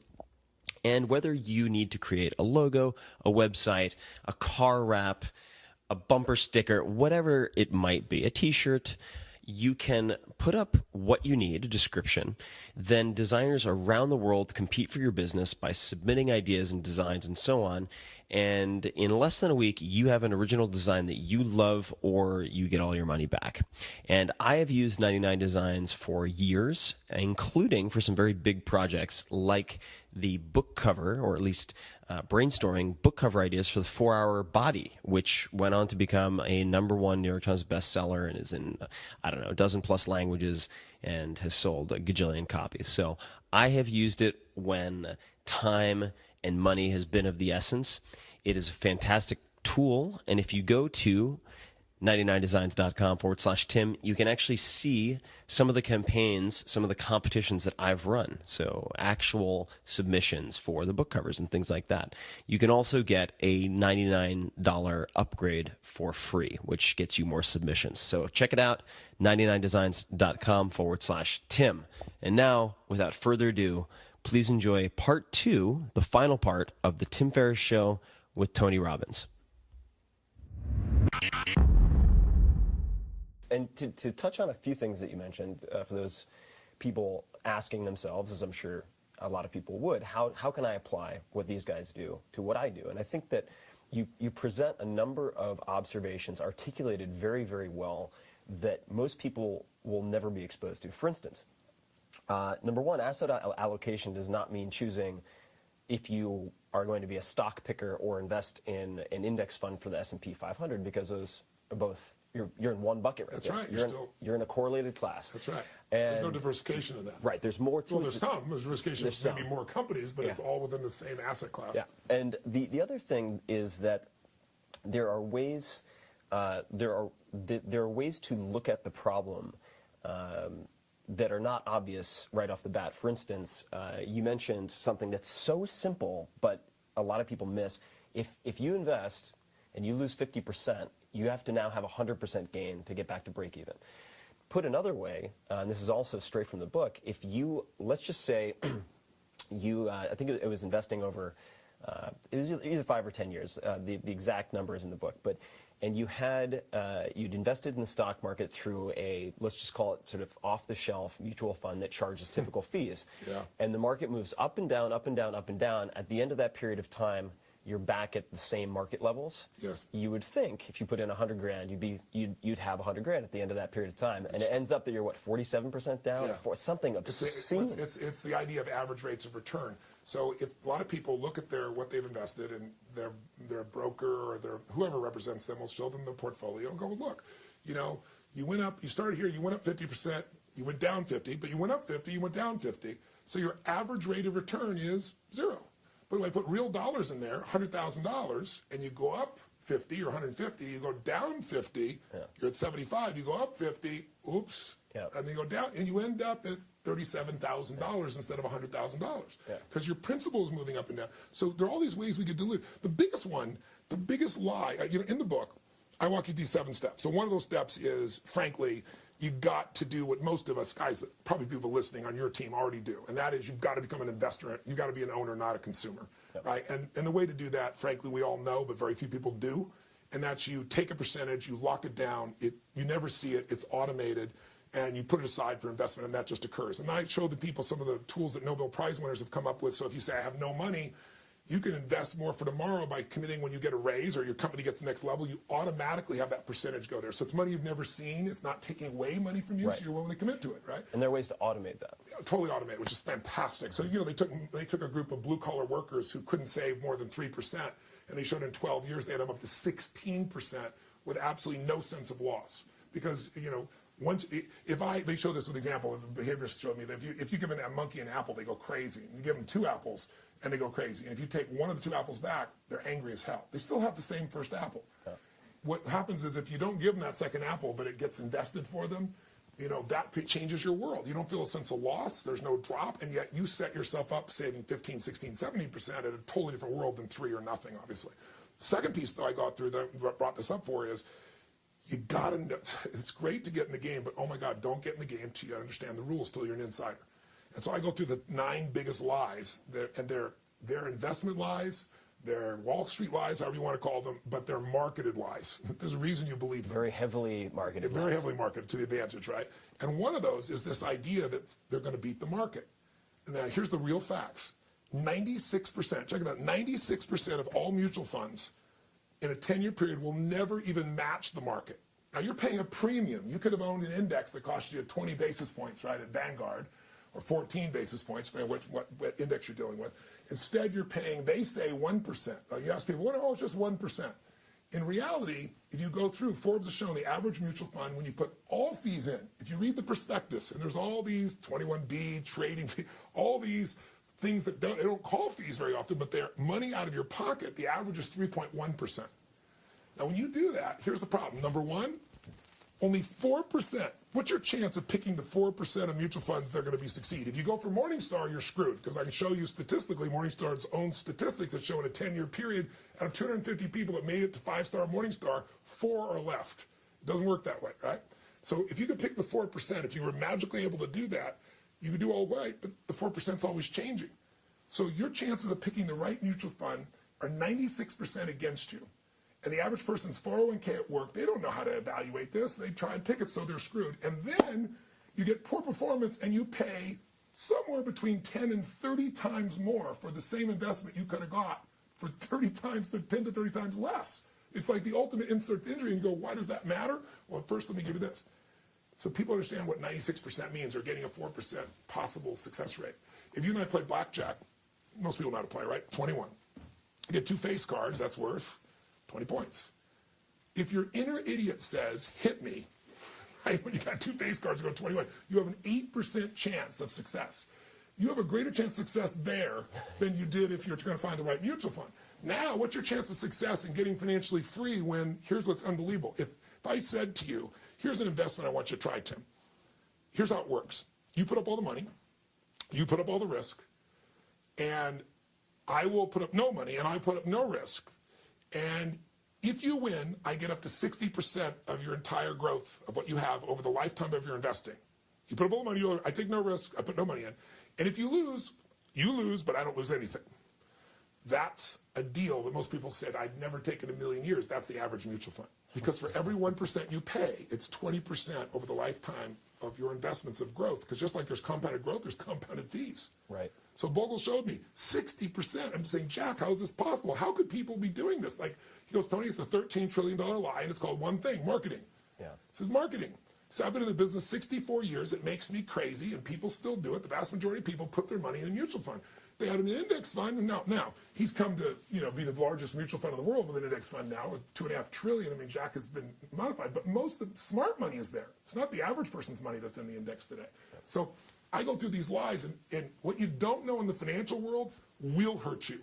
And the one you're talking about is just the average rate of return. You want to be seduced. When you look at the rate of return, Bogle said to me, Tony, whenever you see what the rate of return was, and you're trying to evaluate that mutual fund based on its past performance, just know that number's not accurate. Dalbar did an incredible study, 20-year study.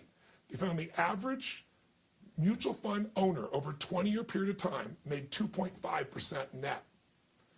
The market was 9.7%. That ought to give you a sense. So, I went to go do this book, and I won't mention the person's name, like all these incredible endorsements from everybody, Nobel Prize winners, right, self-made billionaires, all these guys. And there's a particular person that I'm a really good friend of, I won't mention the name, but it was ironic. He wrote me back and said, well, my team's read it, and they really don't think it's that, that's special. I thought, well, I'm not insulted by that, but it doesn't make sense to me. And then I found out this person has 6 mutual funds. Right? So it's like, okay, I get it, dude. Don't ask a barber if you need a haircut. That's my fault. I'm so sorry. Never should have asked that Sorry question. about that one. Yeah. So I should point out to folks also that it's some people are very math phobic. Part of the reason I went to Princeton, and it's funny, I was reading Carl Icahn's story and how he was told he would never get into any Ivy League schools, and he chose Princeton. Same thing happened to me. I was told I would never get in to a whole host of schools because, and this is kind of like your mutual fund guy, humans respond to incentives. Yes. And this particular guidance counselor is incentivized for what? To optimize, to be able to say X percentage of students got into their first choice school. So how do you do that most easily? Lower their expectations. Lower their expectations. But I am intrinsically not someone with a lot of math background. Part of the reason I chose Princeton over other schools is because they didn't have a math requirement.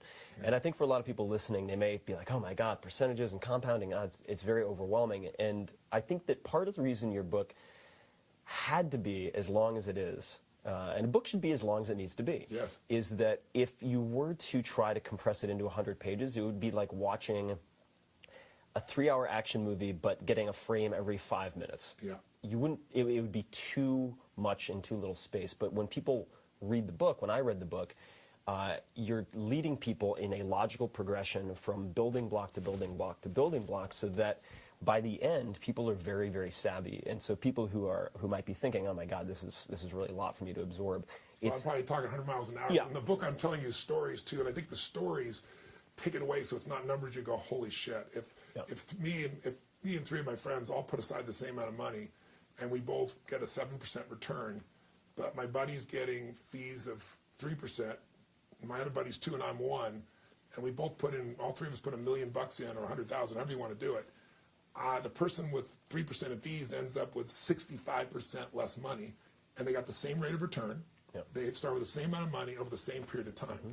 And I think when you see that with real people's lives, you start to go, I don't have to know the math. I just know one thing. Fees matter, and I'm going to cut those babies to the absolute base. Definitely. And I'd love to talk, you brought it up a little earlier, Ray Dalio and asset allocation, because this is something I've been thinking about a lot, considering that due to paper gains, I'd say I have very, very, very, very high double digits of my entire net worth in tech.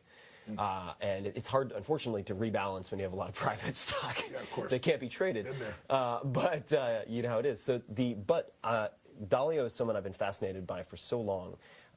Maybe you could talk about the all seasons and what some of the stuff that you chatted with him about as it relates to asset allocation. It might be helpful for people to take a second and give people his background. I mean, Ray is not the guy you would think of as master of the universe. He comes from Queens. His dad was a jazz musician. His mom was a homemaker, a really lovely lady. He went from, very lower middle class family and decided that he wanted to go work at a golf course. He bumped into, one of the things I talk about is proximity affects your life, who you're in proximity with. And he's around with proximity with the very wealthy people, and they're talking about stocks, and he got fascinated by it and got hooked on the process, and then, got involved in the stock business. But he got involved in a time period when the world was incredibly volatile, the 1970s. We're all shaped by our time periods, right? And so if you can imagine, that's a time we had this massive inflation where Nixon goes on television and says, we're going off the gold standard, that money, as you know it, called the US dollar, we're not going to back up with anything. And he thought for sure the markets would just be destroyed. The American dollar is going to be worthless. And instead, they had what was called the Nixon rally. And it's like, it shook him to his core that as much as you think you know, you don't know. And it gave him a lifelong focus that says, I always want to be asking, what do I not know? And how do I understand the system as a whole, not just my perspective on the system? And so he started Bridgewater. And in fact, my friend Paul Tudor Jones gave him some of his initial capital to do this, and is wishing he didn't loan it to him, but would have kept it as an investment, I think, at this stage, because Bridgewater became so gigantic. But what happened was, he's the guy the U.S. government went to when they're trying to figure out how to design tips. I mean, this is the level of design. He's the guy that when McDonald's is trying to come out with McNuggets, and they're trying to figure out how can we make sure we have enough supply of chicken, He's the one who figured out the math of futures and what to do so McDonald's could even do that. That's the way this man's brain works. So over the years, he built this alpha fund, and it's very intensive, and he's lost money in 23 years 3 times on that fund. And the fund has returned 21% compounded for 23 years, just mind-boggling before fees. And then turn around, and after all these years, he said, everybody talks about, at different stages of your life, you want to protect yourself.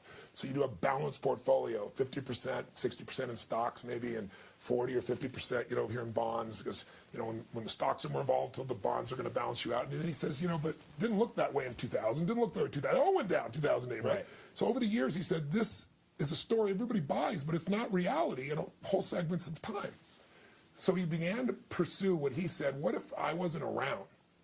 I need a passive, almost passive form of investment. I need something that wouldn't take 1,500 people, that my kids could use, that would support all my philanthropic efforts if I wasn't here.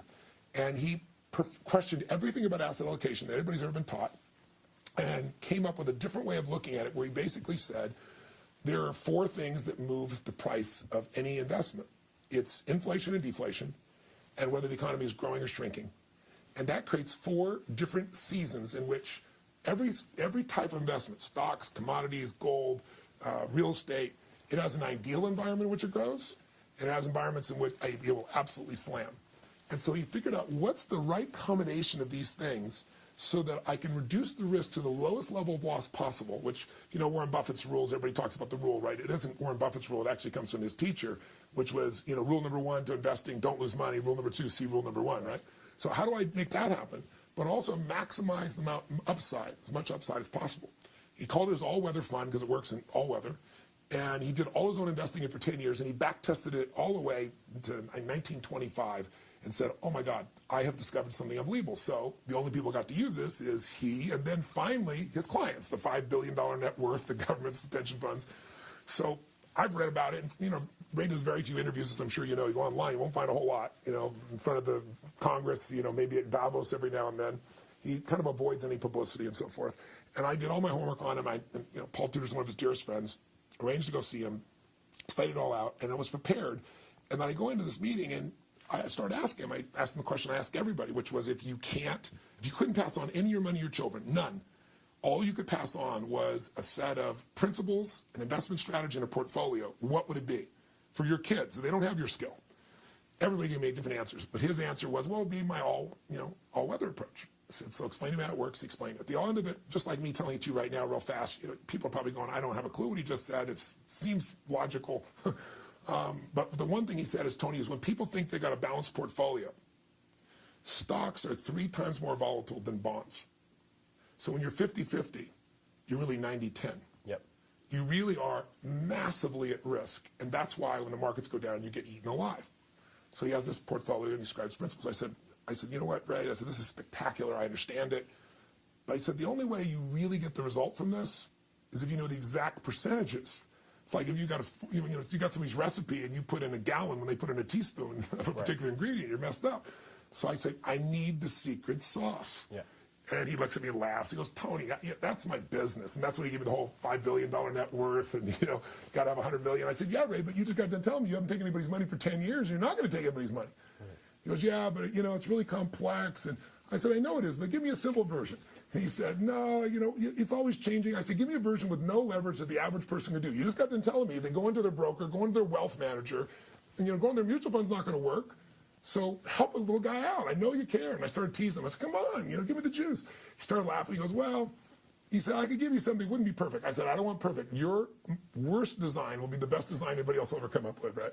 So I got him going. He said, well, we might do. And he lays out this simple strategy. Mm-hmm. And I was vibrating. I was like vibrating. I knew what his generosity level was. It was unbelievable. He's never revealed it to anyone in history.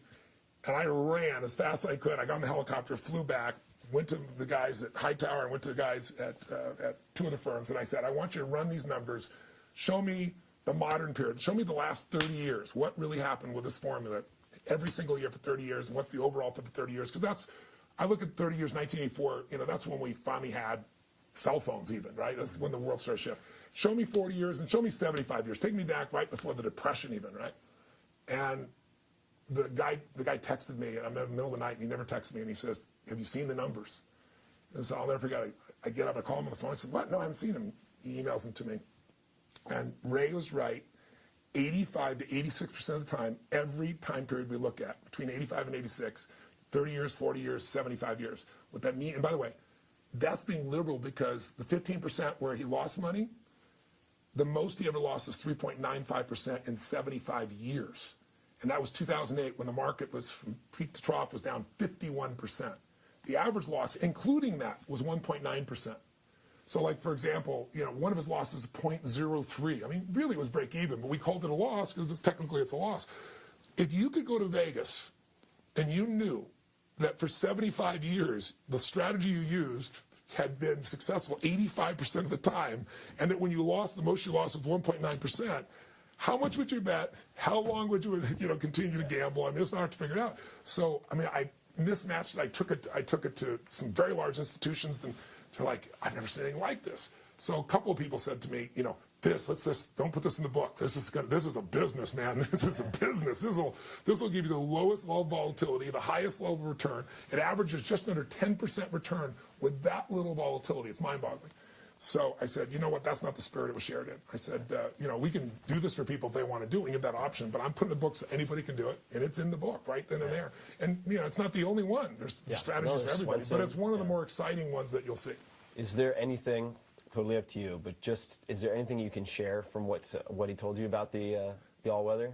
Well, I don't. And I will just say as a preface, look, yes. There's so much in this book. Number one, I've had also people say to me, for instance, I'm not going to name any of my close friends, but 4-hour body, blah blah blah. That's fine. Give me the index card. And so I know. And I give them the index card, and there's context missing. Exactly. And they also, it's not just because they can't in some cases do it because they're missing the detail. They won't do it.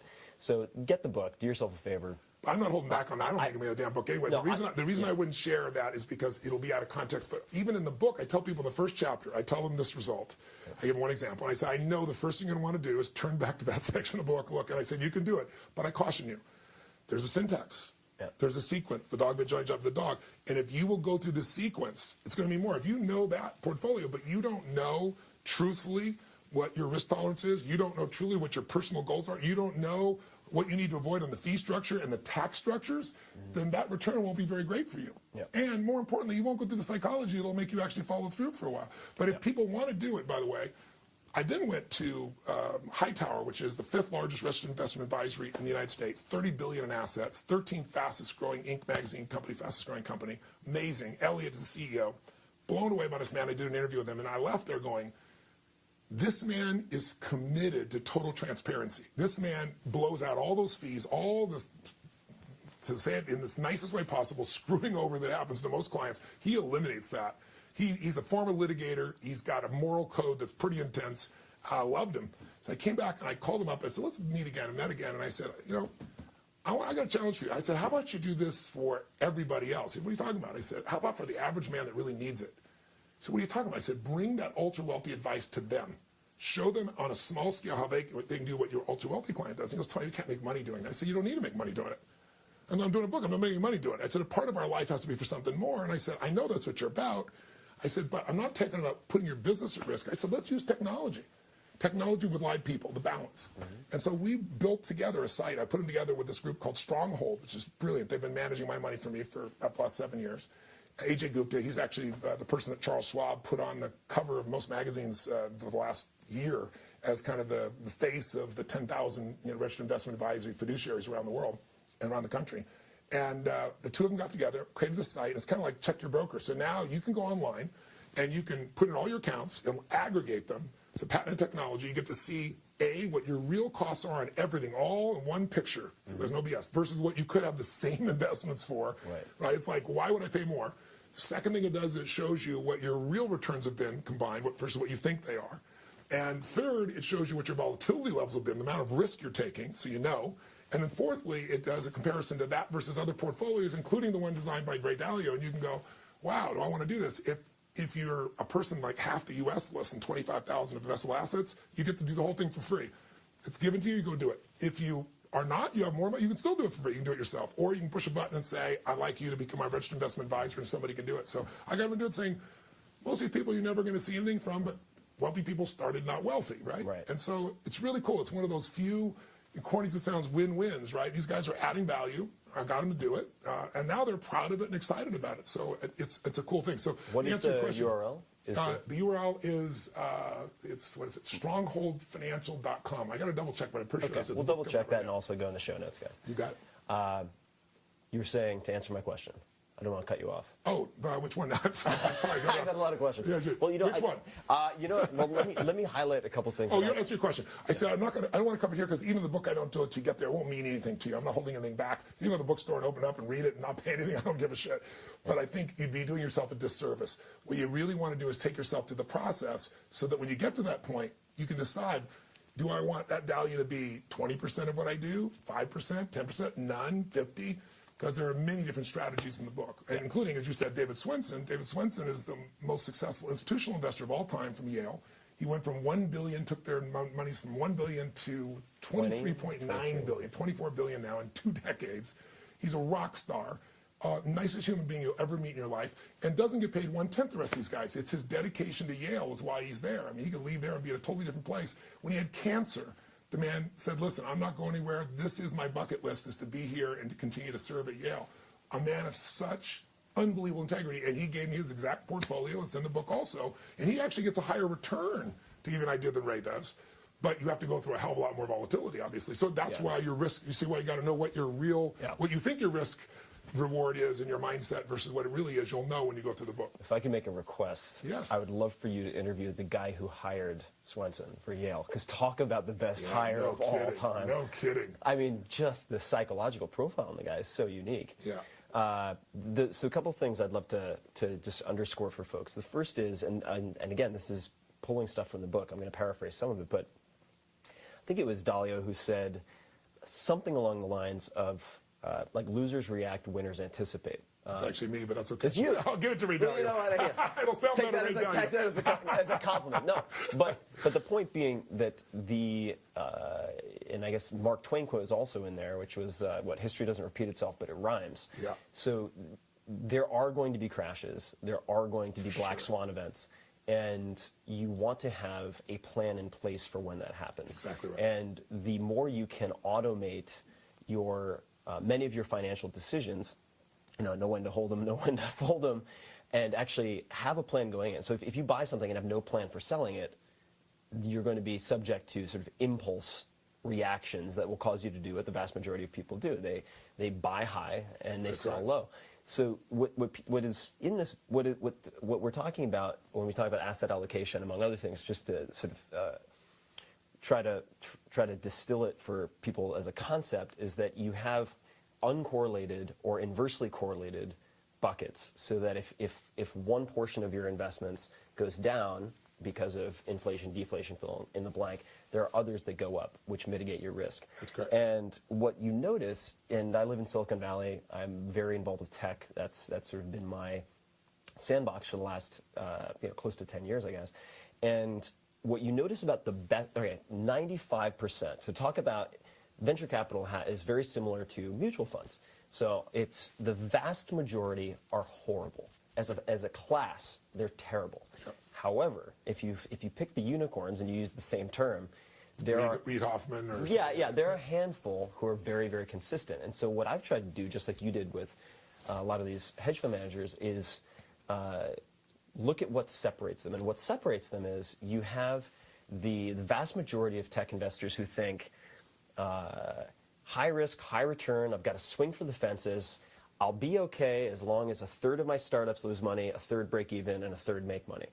Wouldn't be nice if life worked that way. Yeah, it doesn't work that way. Whereas the guys who are really good realize that there's a power law distribution. One or two of their investments are going to make up for all of the losses.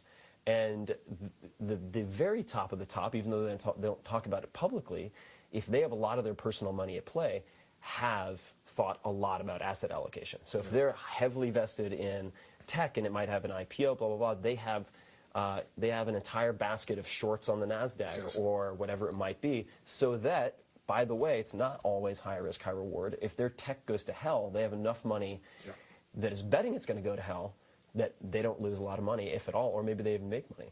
That's absolutely true. And so I think it's, a way of doing it that you mentioned, I think your brain may have been going this direction, maybe I'm wrong, but Ray Dalio actually said something in there that stuck with me brutally. He said, I don't care what it is that you think you're great at investing in or you like. Most people invest in what they like, real estate or stocks or bonds, or what they think they're good at or what they've been raised with. He said, whatever asset class you invest in, I promise you, in your lifetime, it will drop no less than 50 and more likely 70% at some point. Yeah. And he said, that is why you absolutely must diversify, because you're saying, but I can make so much more in this side. I've had people throughout the years, I teach this bucket theory, this idea that if you want to do is make asset allocation simple, it sounds like such a big word. Yeah. It's just buckets. Some of my money is going to go in a secure bucket. Mm-hmm. That bucket is like a church steeple. It's not going away. It's very secure type investments. Its upside is not gigantic in terms of speed, but you know what? The compounding process, if you give it enough time, those low returns are giant returns still, but you're not gonna lose. And then there's this bucket called, what most people call growth bucket, I call risk growth, because it's really risk first. Yeah. And on that, I'm taking bigger risks for potentially greater rewards. And now the question is, how do I balance these? Am I 60-40, 50-50, 80-20? And that's designed really by three things.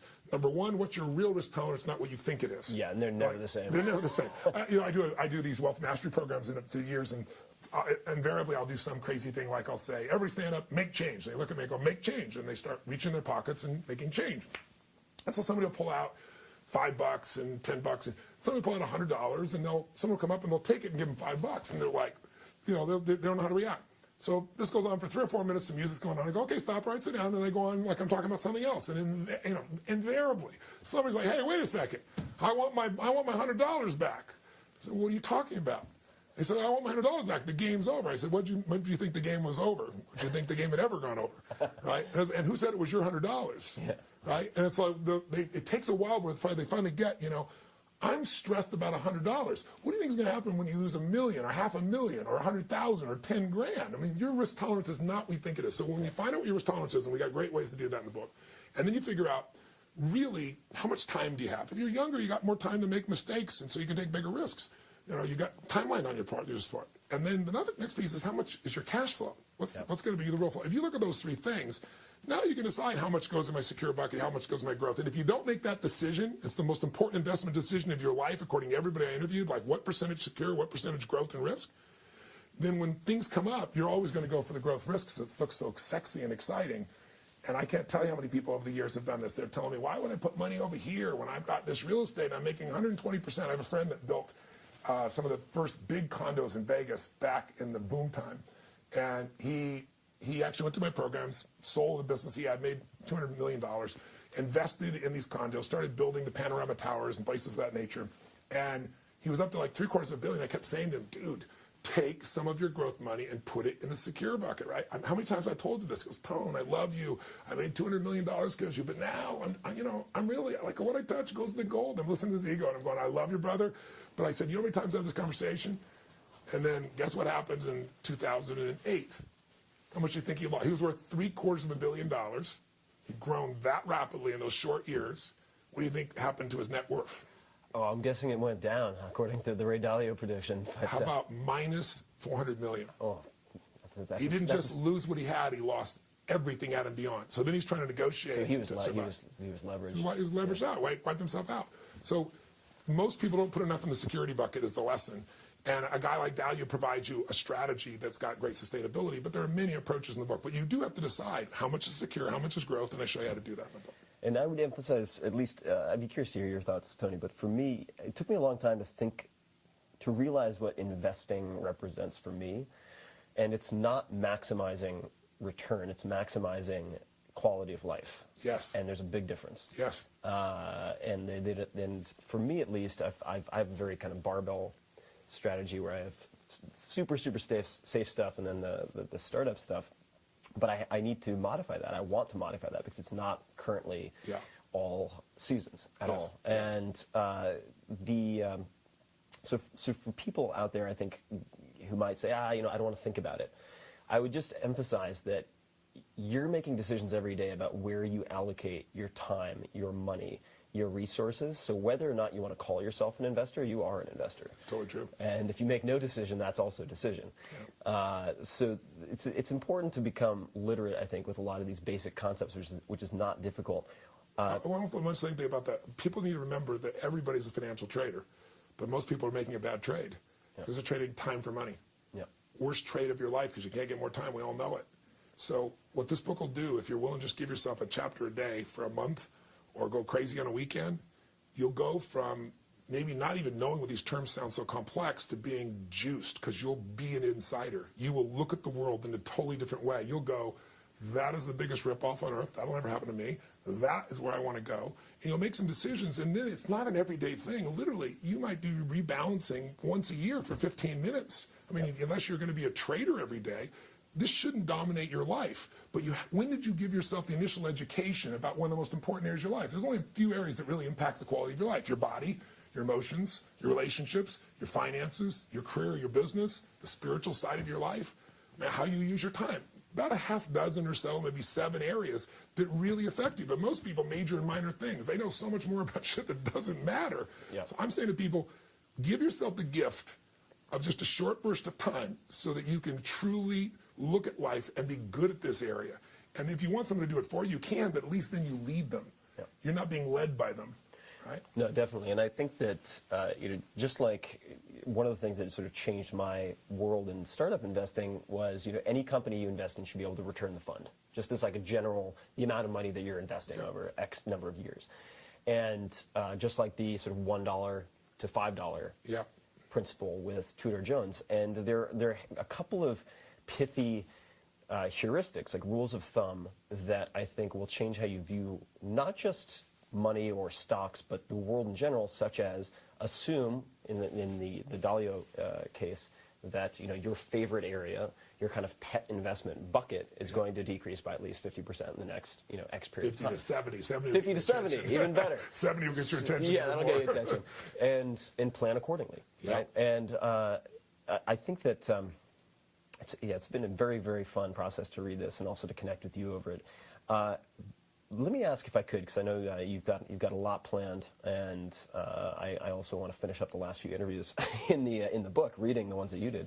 I'm curious if there are any particular funny stories, or what was the funniest story or interaction you had while researching or writing this book that comes to mind? Well, I think you shared one of them already. I think it's funny now. It wasn't so funny in the moment. Is walking in Carl Icahn's office, so excited, so prepared, ready to rip open, because this guy, he's got the greatest returns of anybody out there, and very few people know that. Kiplinger did the first review that really showed all the numbers. I mean, if you'd invested in him in 1968, you'd have a 31% compounded return within his firm, versus at Buffett's firm, you'd have a 20% return. People think of Buffett as the ultimate guy. So I got these facts, figures, I'm excited. And to have him literally throwing my video crew out the door and then telling me no audio, and I'm like, how the hell am I going to keep up with this guy capture the notes? So that'd be one. A fun moment was introducing Carl Icahn to Jack Bogle. They didn't know each other, and they're fans of each other. So it's like I came from being an outsider to now introducing them. But most of the time with these guys wasn't as much funny as it was fascinating. It was just seeing the level of they play the game. It's like with a great poker player. They know the psychology, they know the numbers, they know the probability, and you just realize why most people are never going to win, because, they're not going to win gold medals against these guys that are playing this game day and night and day, So, and some of that isn't new to me, just because Paul's been my dearest friend for, 21 years now. But it's fascinating to see that in every industry, in every sport, there are a few players that play at the highest level, and they have one thing in common above all else: hunger.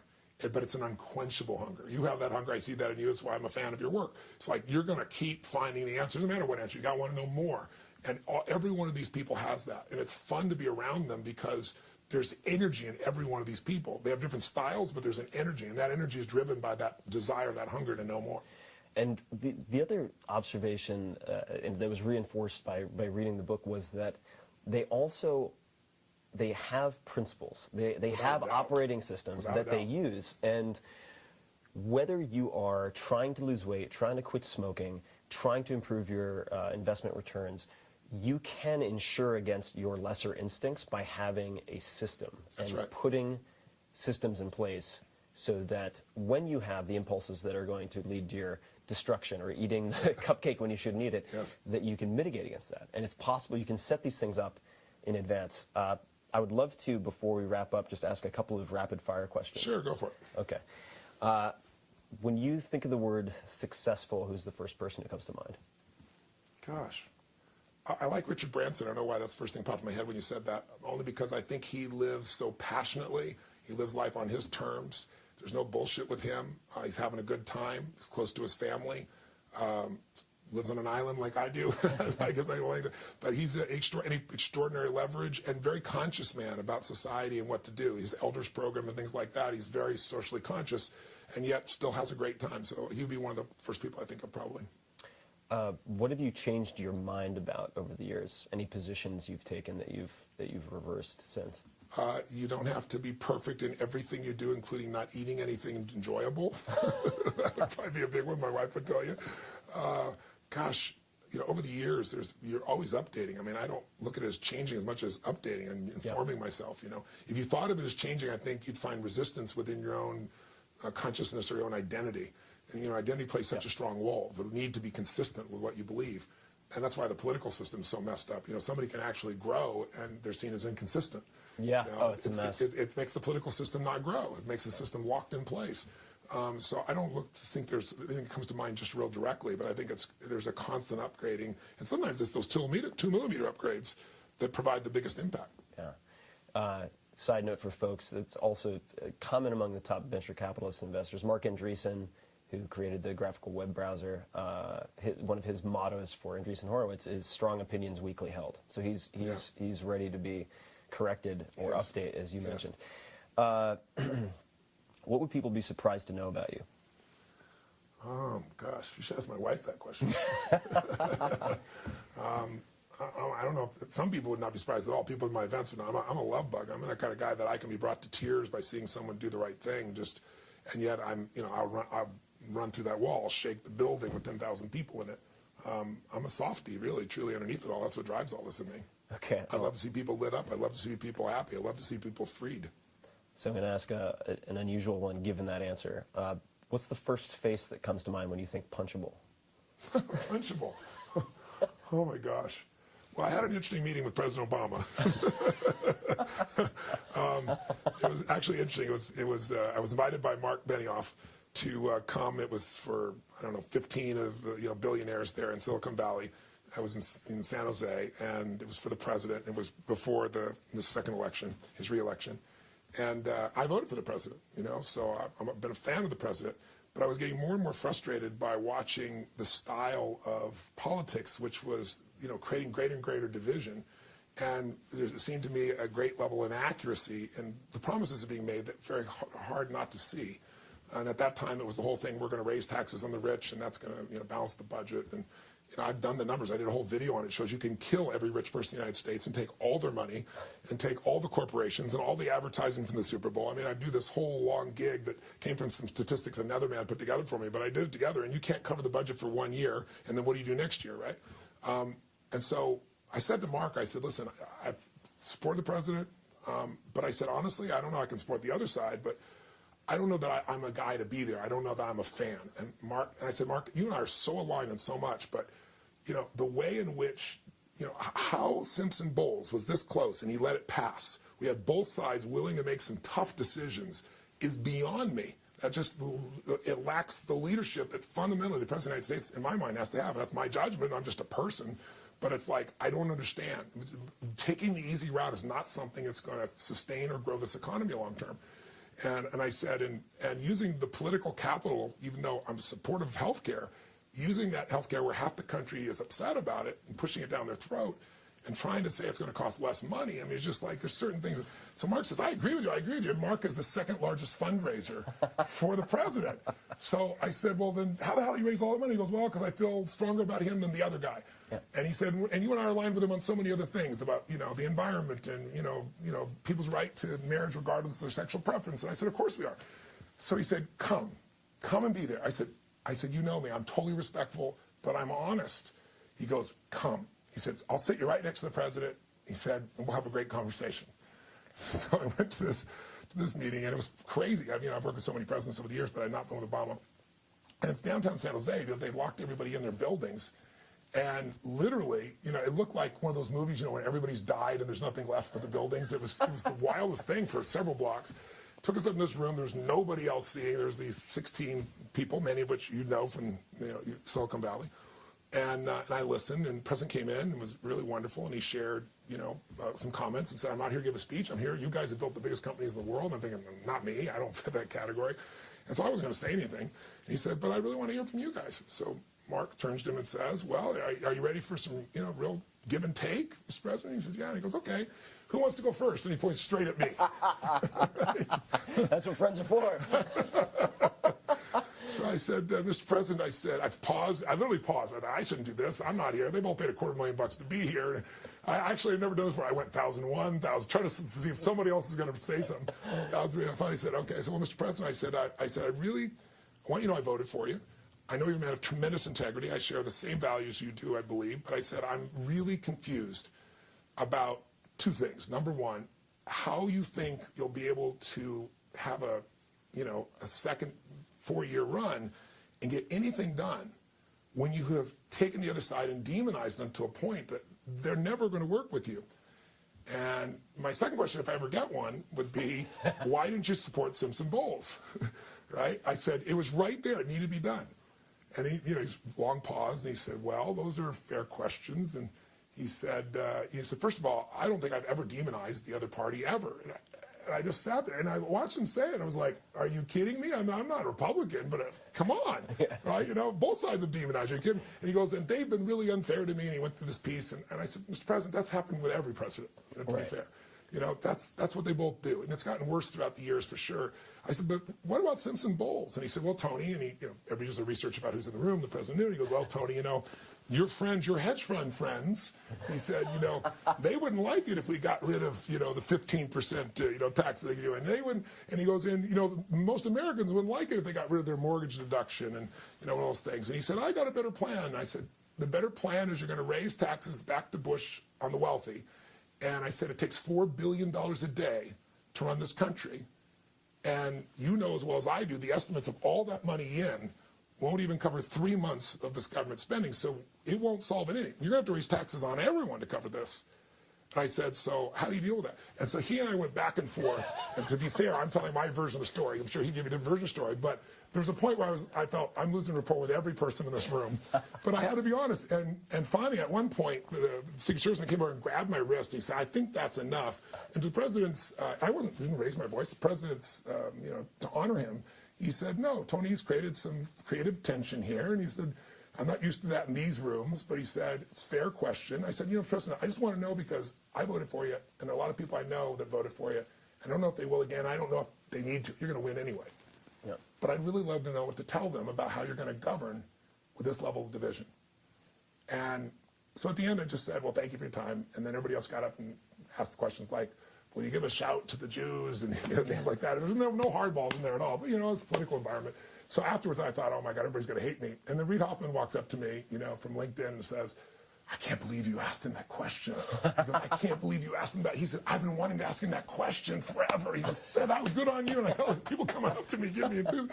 And then the president came around, and when he came back around, he went to shake everybody's hand, shakes my hand. I shook his hand, and I grabbed him with both hands, and I pulled him close to me. I said, Mr. President, I said, I'm not some stupid Republican who's just looking for some tax break. I said, this week I fed 250,000 people in San Jose. I don't live here. I came here to do an event. This is what I do wherever I go. I came from nothing, and I don't forget where I've come from. I care as much as you care. But I said, I'm really concerned about your ability to get your agenda done in the next season of your career if you don't find a way to bridge your communication style with these people. Intelligence is not enough. You've got to build relationship. And he stared at me, and he said, how about you, we're into my chief of staff, and you come visit me in the White House, you and I one-on-one for an hour. And I was like blown away. I thought, I didn't reach him at all. It was mind-boggling. So Mark was right there. He goes, that was unbelievable. That was, I love that. Mark loved it. I love seeing that energy back and forth. You can really help him. So then about a week later, they were getting ready for these debates, and the other side called me and asked me if I would work with their particular candidate privately. And I'm not one side of the aisle. I want to see a debate that's real. So I worked with Mr. Romney. And that's the first debate they went in, and he did pretty well. And my invitation was no longer extended. So I wouldn't say punch in the mouth, but I'd say frustrated because here's a man who has such integrity, the President of the United States, and I think a classic human being who cares deeply, smart as a whip. But it's, the failure to find a way to bridge compromise is both sides' responsibility. But in my mind, as a citizen, I think the President of the United States has got to make that happen. And their presidents have done that, and presidents that haven't. And I think it's not his fault, but we're at an impasse politically that is not allowing us to do the things that I think are necessary for our, put our house in order in this country. And easy for an outsider to see it, but as a citizen, we all have a right to opinion. So I don't know if it's thing punch, but I'd say shake him. Metaphorically shake, right? That might be a better one. Wow, that's a hell of a story. One last question, and I think people are really going to enjoy this, and I can't wait to see the comments and the questions also. I have my moments of doubt, dark moments. I don't know if you have those moments of doubt yourself never. anymore. Never. No, what do you do when you have those dips, when you have those down moments and those doubts? moments I've experienced primarily when I found an inner conflict that's hard to resolve, and that's been in the past when I'm traveling around the world. I feel like I'm made to do what I do as a human being. I'm certainly not the only human being who can help people, but I'm able to help a lot of people, and I feel it's a privilege, and it's a gift, and something that's earned, and something that is part of grace. And yet, the greatest thing in my life, outside of my work and my family, is my wife. And ironically, when I met her, she had extreme motion sickness since birth, and I spent almost a decade going everywhere because she would throw up we never want to be apart. And she would throw up on the flight up and on the flight down, and she literally lost, I don't know, it was 19 pounds, which she couldn't lose. She was a size 0. I took her to every type of physician. I took her to every kind of natural healer, acupuncturist. I took her to NASA, the expert there. Nobody's able to help her. I took her to the guy who works with the Top Gun pilots, because if they lose their vestibular system, they're dead. So he had this system, and he was the only one who could help her, like maybe 10% of the time not throw up. But the process she did, this tightening in her body, created a constriction in the lymph fluid, and she developed a tumor. Oh. And so the darkest days are, what I think I'm made here to do and is hurting the person I love most, or I've got to be apart. And, corny as it sounds, I just believed that there was a larger lesson that I need to find a way to break through, and we finally did. And she doesn't love motion, but she no longer throws up on any flight. And it was ironically an experience in India, which sounds so bogus to me, but I experienced it. She's never thrown up since that time. It's mind-boggling. It's this man who's he's not of any particular faith. It's called oneness, and he does this form of meditation work where it basically primes your brain to a certain way of being, and it balanced her body out. Just amazing. But the point of the matter is, I went through all this pain, all this questioning, all this doubt, but I kept asking what's right, what's real, and I trusted my gut, even when it was painful to trust my gut. And I found that that's probably the most useful thing. The other thing you got to do is, that sounds stupid, hydrate your ass off.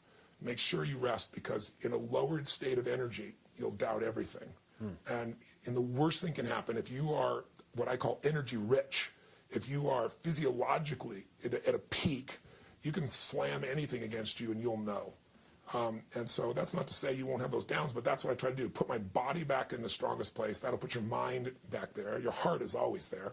And then ask what's right and live it. And you're going to still make mistakes. And when you do, I think it's forgiving yourself and learning from it and moving the hell on to what's next as quickly as you can, so that experience allows you to help other people. And for me, the worst events I've ever gone through in my life have always been the best events, because I figured if I'm experiencing this, someone else is too. And if I figure it out, I can help millions of people. And that's given me sanity. So I'm not just dealing with my pain or bullshit or whatever the case may be. And that's a big part of my life, is ending suffering, which is impossible. But ending it in areas of people's life is possible. And, as like I always say, it's corny, suffering is optional. Pain, everybody's got pain in their life, but suffering is optional. And I really believe I can help people get out of that. And more importantly than get out of the suffering is to give them an experience and more of the joy that's already inside them. And I live to see that light in their eyes, and I'm going to look forward to seeing you at some point at an event, because you'll have an experience of it, and it won't be this discussion. Discussion's wonderful. Experience is 10 times better. I always tell people, a belief is a poor substitute for an experience. right? You can believe all you want about what you think something is or investing is or what China's like. We go to China, get in the experience, go to the event, then you'll know. And I'm a big guy on put people in the experience as quick as they can and let their spirit and their heart and their soul kind of take over. And that's what my life's about. It's a good mission. It's an amazing mission. Where can people learn more about the book, more about you? Where would you like them to visit you? I'll give you an address, but they can go to tonyrobbins.com. That's the easiest way.